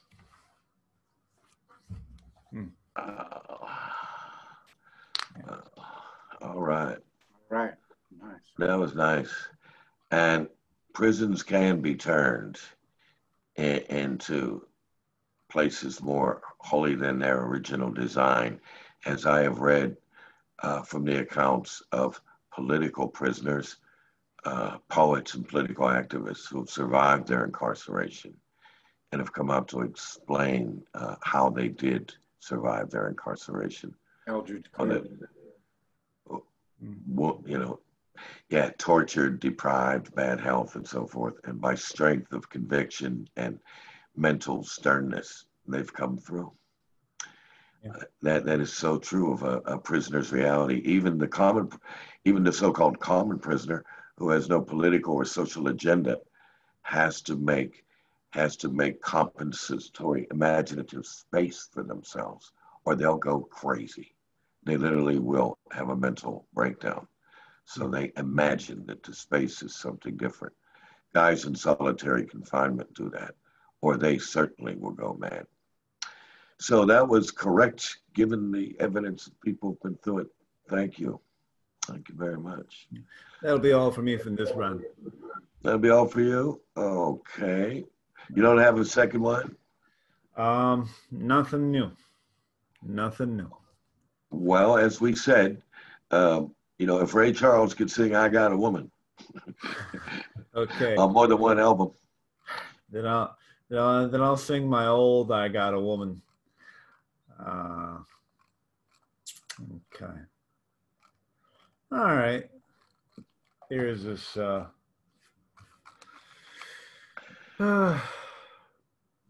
There's a misconception that Frankenstein is the monster. The name actually belongs to the man who made them. In the story, he is referred to as wretch, monster, it. In the story, he is as nameless as depression.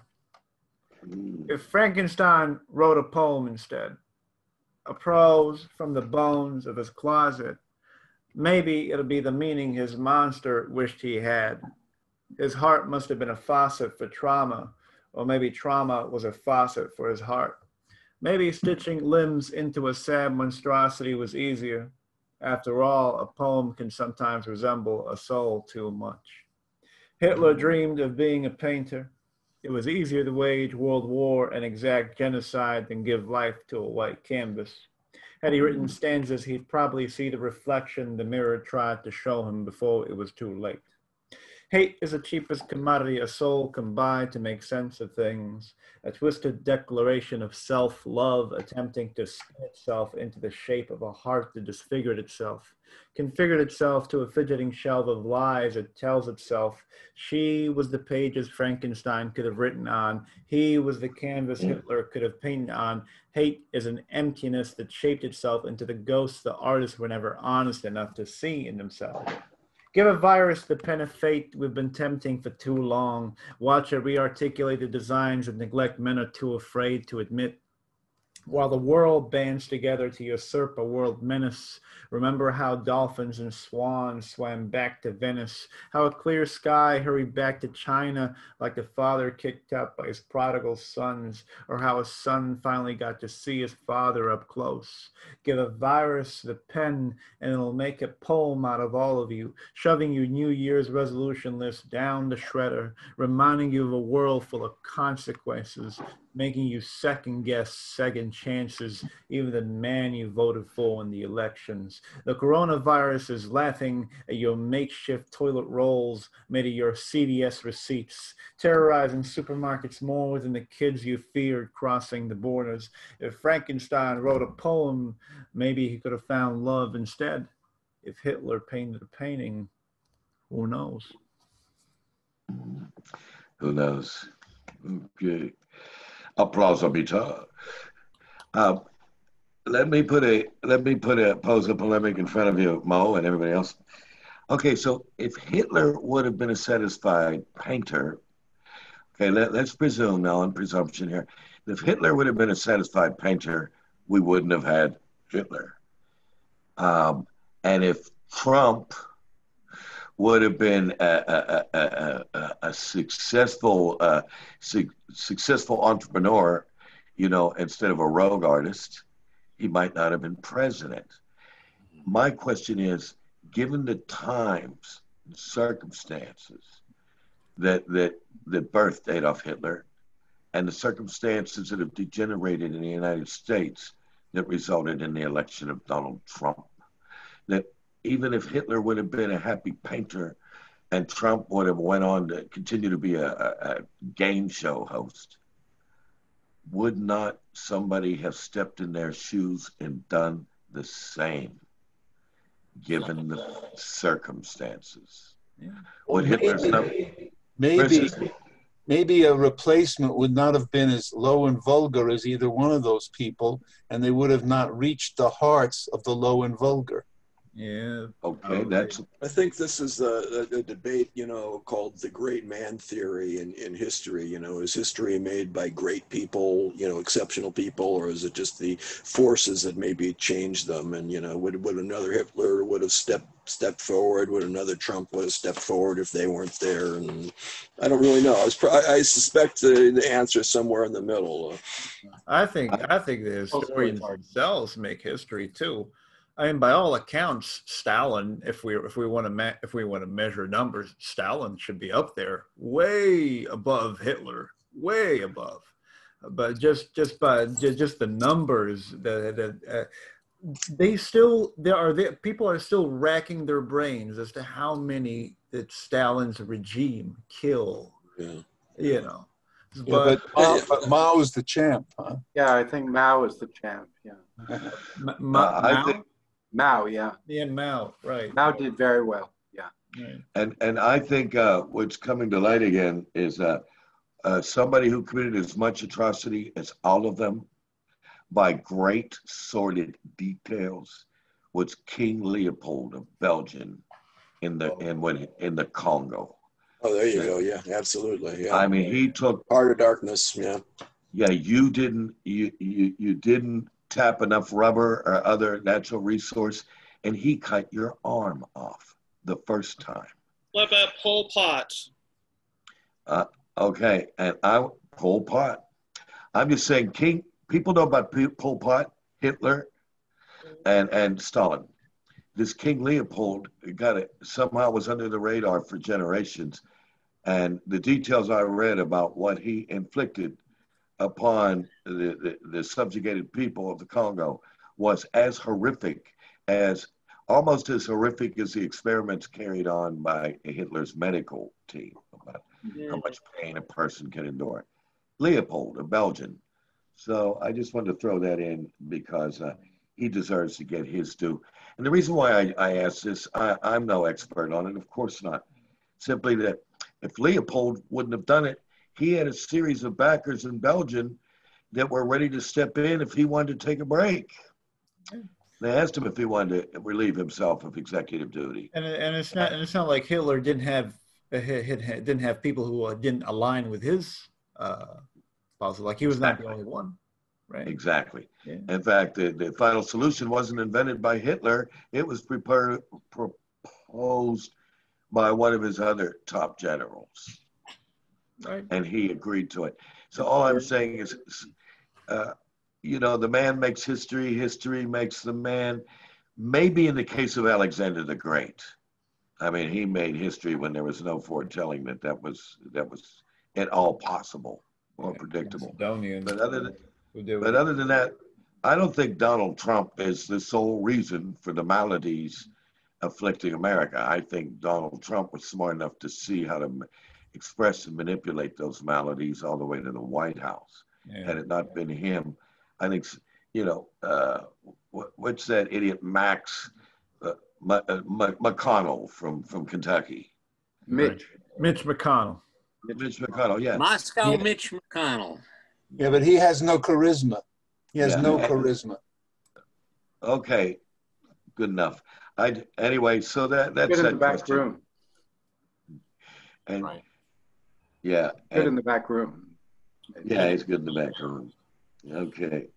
Anyway, I just wanted to throw that out there for consideration. Because again, I don't think Donald Trump he's the result of the maladies affecting America with the breakdown of delivery of services by the two-party system. Right. And the most upward flow of wealth in the history of mankind under the last 3 administrations. Right. So, which pissed off people, both Democratic voters, Republican voters, Libertarian voters.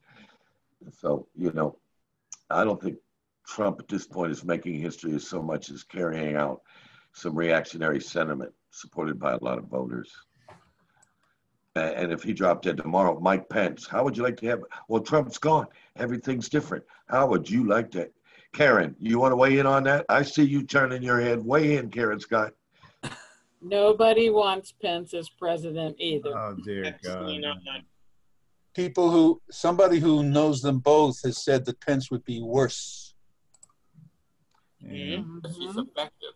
He would be effective at pulling this stuff off. Yeah. He's the guy that could do backroom deals. Yeah, but you'd really wonder if Pence has the charisma to, you know, run a presidential campaign that Trump has, right? I mean, Trump's good at riling up a crowd and, you know, being outrageous, and maybe Pence would not have the wherewithal to get elected president. I'm not saying he was there. Yes, but you know, it's the people behind him. It was the people behind Hitler. Yeah. It's the people behind Trump. I know. How could he be president? He wouldn't mock a handicapped person or talk about women's genitals. How could he be president? Yeah. Except he thinks that you can re-educate the gays. Okay. Yeah. Listen, don't underestimate. He himself is a product of that. I mean, he's the crusader amongst the two, essentially. But he just does not have the same, just like Bill said, charisma. He just doesn't have charisma. Yeah, but don't underestimate theoretically, Pence's ability to win an election, because we've got Joe Biden. Oh yeah. Yeah. You know, who's got brain damage, you know, and he's still barely leading Trump in the electoral polls. And if Biden can do it, who has such a lackluster personality and such a critically anti-person voting record, don't underestimate any of these people. These questions are kind of like, which would you rather have, Ebola or cancer? I mean, it's, you know. Yeah. I know. It's a good thing What cancer do you like? It's a good thing. Well, all I can say is I smoke organic. I smoke organic tobacco. So if I get cancer, my shit is organic, people. My cancer will not be chemical, will not be goddamn artificial cancer. I will have the nitty gritty, tutti frutti, real thing. Now, if we can go on to the next poet, and that would be you, Carrie. All right. Hi, Carrie. Glad to be back. Speaking of getting poems that were rediscovered, this is an oldie one, 22 years ago, so it's new here. This is called Ghosts in Commonwealth. Every Monday night, Great Aunt Vi would dry bed linens on the black rooftop of the next door funeral parlor after visiting her husband's grave. When I was young, smoke from the steel mills here in North Braddock stained our laundry black. 8 warm bodies on one bed during the Depression was a wild place to sleep. All mills are dead. The sheets, luminous as ghosts, sway in the breeze. 3 years ago, I helped her take them down after sunset. Forms in the Commonwealth streets lack definition. Shouts of invisible monsters cried out warnings. Gangs, guns, sirens. I shuddered, and Vi shrugged. It happens every week like laundry. Our folded flags do not show defeat. I have to ask you, being born and raised in Pittsburgh, North Braddock is a steel mill, a steel town right outside the city limits. Yes. How did you come to a place North Braddock? That's where my grandpa grew up. So I visited there a couple times, and yeah. And was he a steel worker? He was for 1 year, and then World War II happened. It's like, I'm getting out of this shithole. So he, you know, went around the world and stuff, and with the Army Air Force. Okay, and the United States Steel Works in Braddock, not even North Braddock, which is separated by a small tributary. It has been shut down for years, and a guy came out of nowhere, a true independent progressive who ran the Democratic Party, and he won, and he's valiantly struggling to bring investment into Braddock and really full community participation. And so he's been the subject of, he's been on Bill Moyers and other quality journalist shows where he gets to talk more than 30-second bites, you know. And he's hung in there when he could have had, with his brains and other opportunities, he could have went somewhere. So after winning the mayoralty of Braddock, Pennsylvania, he then went on and challenged the selected Democrat candidate and is now a state senator of Pennsylvania. So, you know, some good news, some good news. Yeah. And he said, I won't give up on my people. You know, they didn't, you know, they were given up on, but I will not give up on them. And so, you know, shout out to him. Yeah. Okay, great. Okay, great. Was that 2 from you, or are we waiting for number 2? I'm gonna do one more. Please do. I'm losing count. I'm losing count along with brain cells. So please read a second one. It's me in Zoom. If I do more than 3 hours, I want to go to bed, basically. Okay. But this is from my my first collection, Hurricanes Never Apologize, and this is called Dust. If God is one of the favored architects of every hidden pocket universe, then science is his learned master engineer. Only dust lasts forever, traveling from all points of hidden space, from a hairbreadth of dying stars.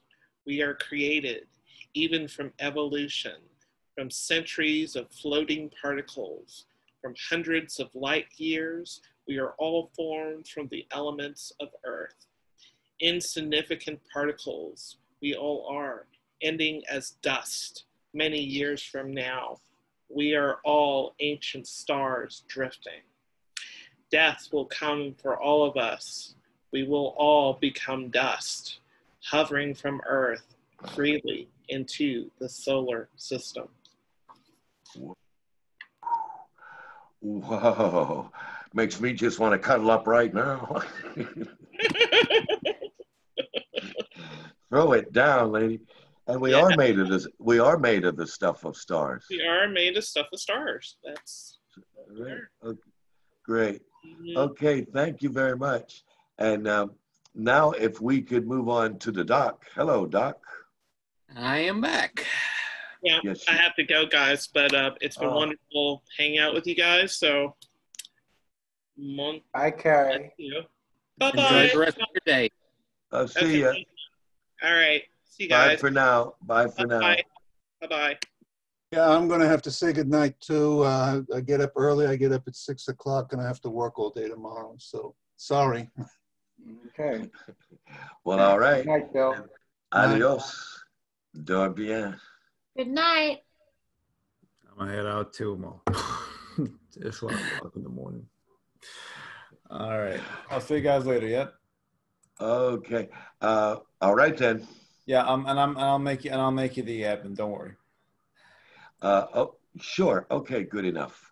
And what I would like you to do in advance, Mo, is I'm going to make an announcement. It's quite upfront, legit, but I don't want to make it a recorded announcement.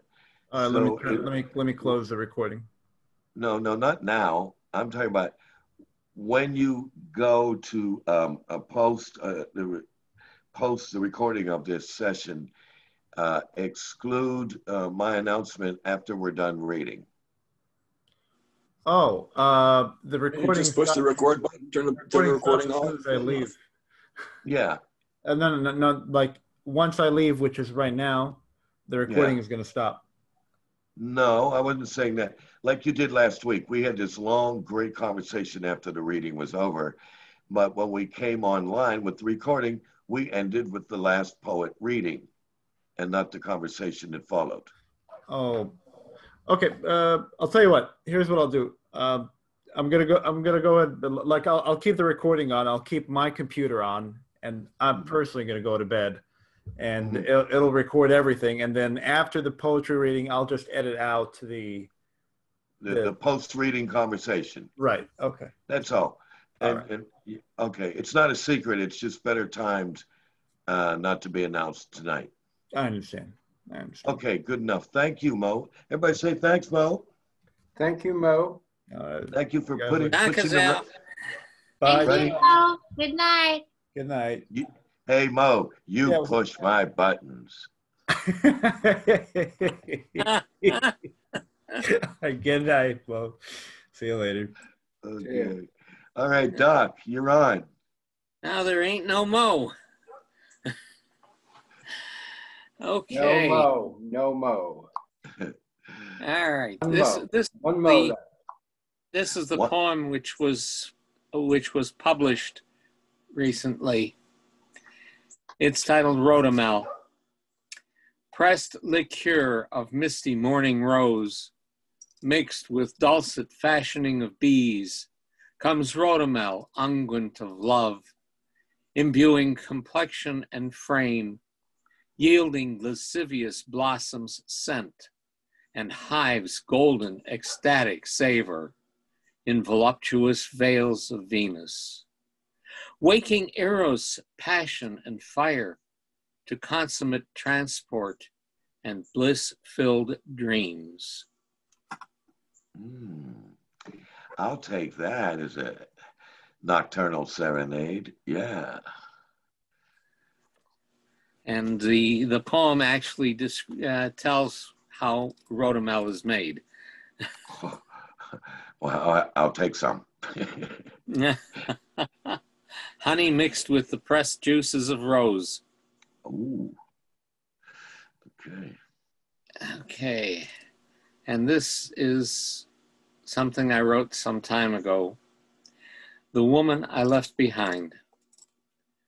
Let me feel your arms about me, holding me close, that I might reach inside you, slowly, easily, deliberately, into your heart, mind, and soul, to reach those places yet untouched, to live within the part of you filled with wonder, filled with stars. Let me use your heart as mine to carry me aloft to those stars in you, to the end of me and a new beginning with you, the woman I left behind, the lover I never knew. Well, all right. That was very tender. Thank you. Lovely. That was very nice. All right. Okay.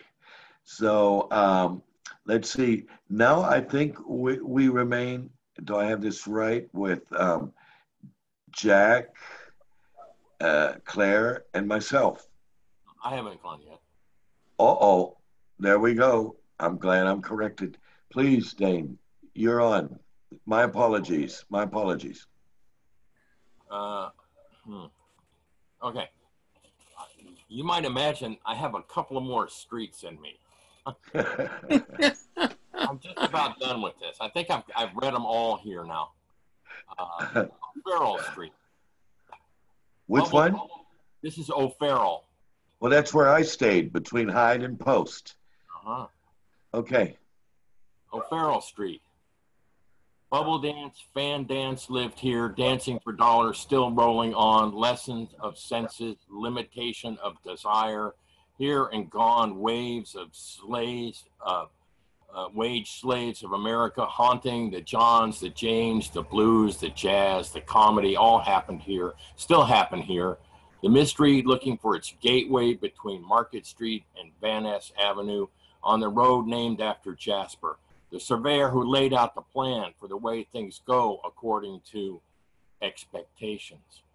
We're living now the limitation of matter, spirit of souls, searching sources, struggle all the same. Imagine the lust. Through our senses, we won't know the things that we can't know that matter. Freedom is more than empty-handed. Listen, is that a whisper or a howling? Is it a warning before discipline or an invitation for visitation or just cheap masquerade? The answer is dancing on waves. Can I ask you, are you referring to that strip joint, that burlesque joint on the corner of O'Farrell Street? Yes. It's got an Irish name to it. It's Yes. Legendary. It's the Mitchell Brothers. Yeah, Mitchell that's Brothers. it. And the other place is the American Music Hall, where they Okay. used to do, a woman invented bubble dance and did fan dancing there a long time ago, 100 years ago. Okay. And a few years ago when I was there, and I'd go there every spring for, 3 years, and Mitchell's was where the O'Farrell divides the Tenderloin from what they call the theater district. And it is a borderline, and every day the hookers and the crackheads would hang out in front of Mitchell's trying to see what kind of game they could play on people that might have something they need, mainly money or something easy to steal.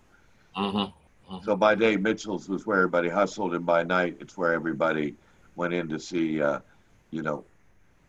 burlesque and strip and things like that. Yeah. Cool. Give us another one. All righty. Broadway. I met you on Broadway. Carol Doda's pasties, neon blinking still. You cute and curly brown. You said, come home with me, and I did. My jacket of loneliness hung on a hook by the hallway door to your bed. For the hours I lay next to you, you not letting me touch you, we slept, just slept and slept.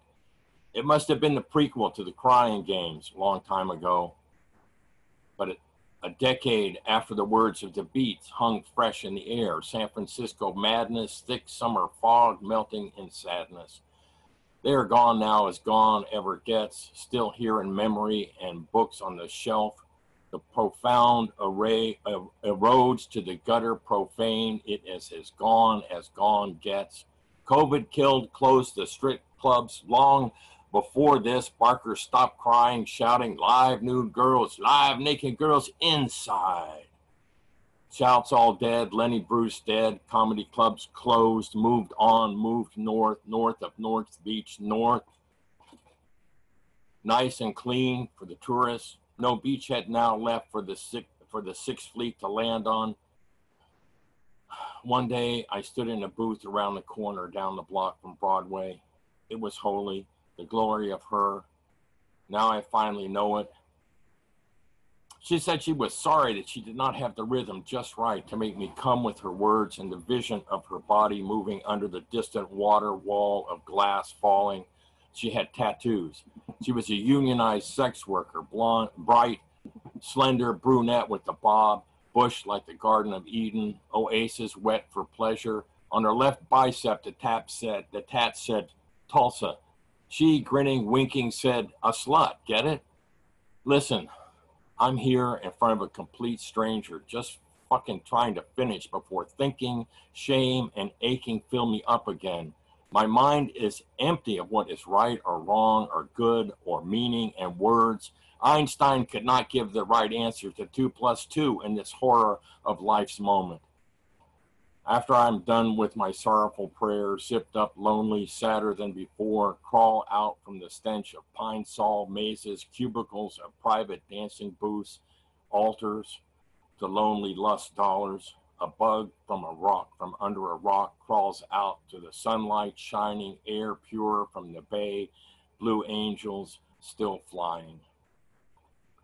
Thank you. Thank you. Yeah. Okay. I like how you showed some, shall I say, character and integrity to the woman, you know, with the Tulsa tattoo. Yeah.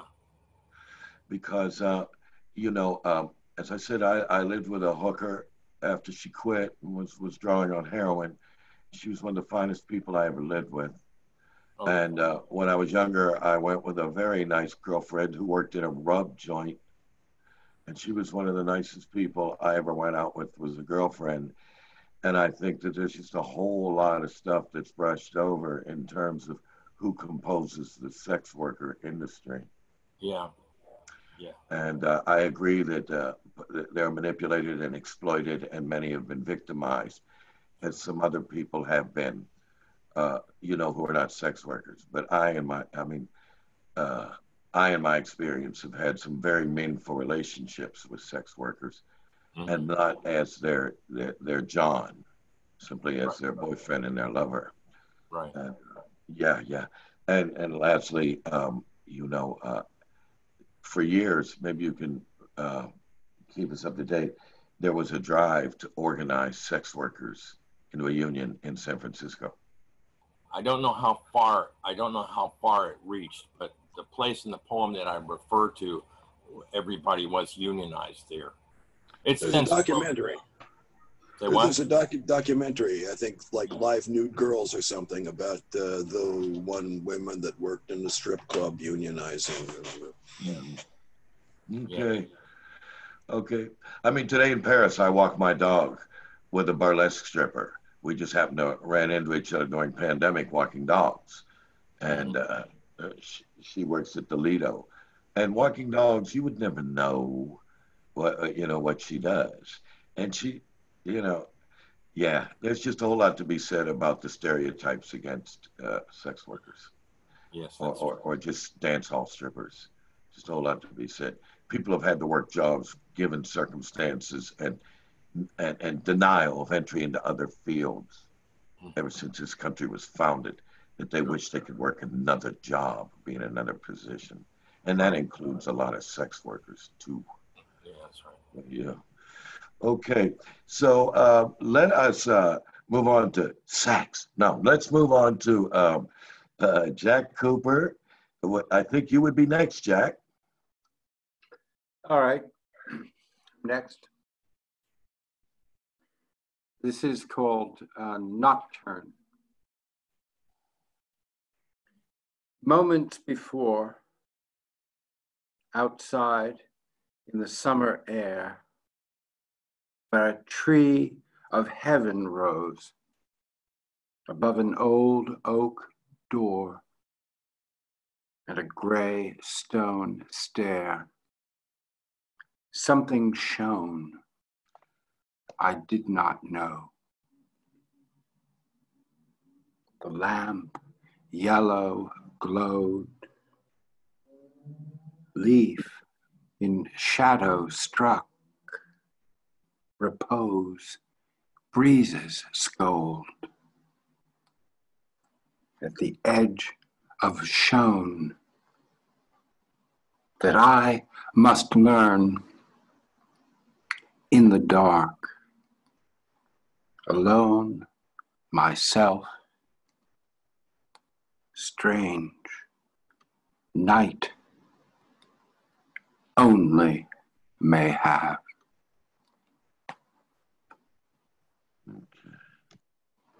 Right, okay. We can go with that domain. Thank you, Jack. And how about a second poem, Jack? All right. This is called De Profundis. from the depths. I revolves like an aquarium, circulates sans fin, ceaselessly. Your poisson, though insecure, waiting, fearful as the water is to get caught. All right. You've heard it. Whoever that is, you've heard it. The call is out. Thanks, Jack. That was a very nice poem. Thank you. Thank you. Thank you. Thank you all. And now I would like to remain in Paris with another one of our fine poets, and that would be Claire Andriani. Hello, Claire. Hi again. I have the first poem. I'm hesitating. Unless this is computer speak. One called. Oh, Claire. Oh, dear Claire. Your voice is breaking up, really breaking up. And the Yeah. poet I've Claire? already seen is Life. Okay, wait. And now? Wait, It's Claire. not working? Here's what we need to do. Now it is working, so begin your poem again.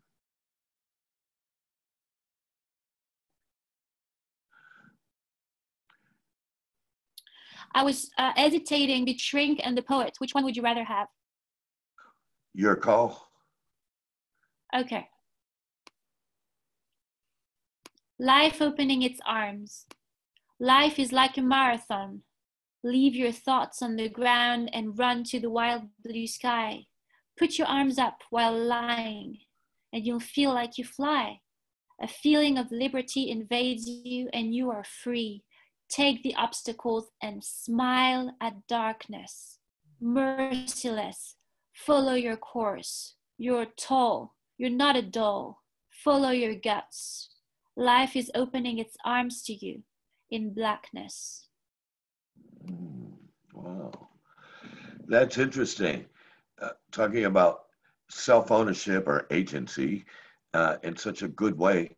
And then say life is opening itself up to you in blackness. How do you what is the connotation for you in blackness? How can I explain that? It's not rivalry, but it's an hostility and obstacles. You can do it in that blackness, in the night, in the hardship. You can do it. Well, okay. It sounds like this is autobiographical, so it sounds like you are doing it. Thank you. Yeah. All right. A second one, please. The second one is Nothing Can Happen, or First Dance, 2 titles. We dance on John Coltrane. With the stars are shining, the music still, he holds me in his arms like he touched me for the first time and smiles. The few first steps are awkward, and suddenly he leads me like a master, gently, without force, but with power, the power to guide me on the rhythm. And you take my hand as though nothing can happen. He holds me like it was the first time he held me, and the blue bird of nothingness flies away, while the yellow bird of fire arrives, fearless. He holds me like nothing can happen, and the roofs under the music of the rain are vibrating with the walls out of desire. They seem to move with each warm sound of the trumpet while we're standing still, and the ground under our feet is suddenly smiling. Oh, nice, Claire, very nice. And whoever that gifted man is, he ought to be a life coach. I'll tell you, he should market himself, honey. Now, of course, that might cause some jealousy. No, I didn't remember. I tell you, he ought to write a book, and we can follow instructions. Yeah, that is so real though. When you truly love someone, also in the intimacy manner, you may approach them as if it's the first time. And that is such a wonderful experience. Such a wonderful experience. Yeah. Yeah. Yeah. Glad you have it. Glad he has it. Glad when I have it. Yeah. Yeah. All right. Thank you. Okay. Well, I believe that I'm the last one up. And I'm just going to read one poem that I found, and again, on the bottom of a stack here. Very well done in faded black ink. And it's kind of brief, you know, and I can't find a title on it, but I will read it. And it goes like this. Take the paddy wagon to the cuckoo's nest and learn to wear a white coat. My blue jeans are homeless. My shirt lost a sleeve. My shoes are looking for a job. My eyes are told not to look too much. My ears not to listen too well. My ass is grass, and here comes a lawnmower. My fingers snap on the one. My eyes dig deep. My tongue is restless for you. How that ended up like that, I don't know if I was really into free verse or just really well good and stoned. Yeah. Maybe, but sometimes it works, and I'm glad I got a little applause on that. Mm-hmm. Last line again. Will you say the last line again? I certainly can. My tongue is restless for you. Mm. I did my eyes, my ears, and finally ended up with my tongue. I love linguistics. I'll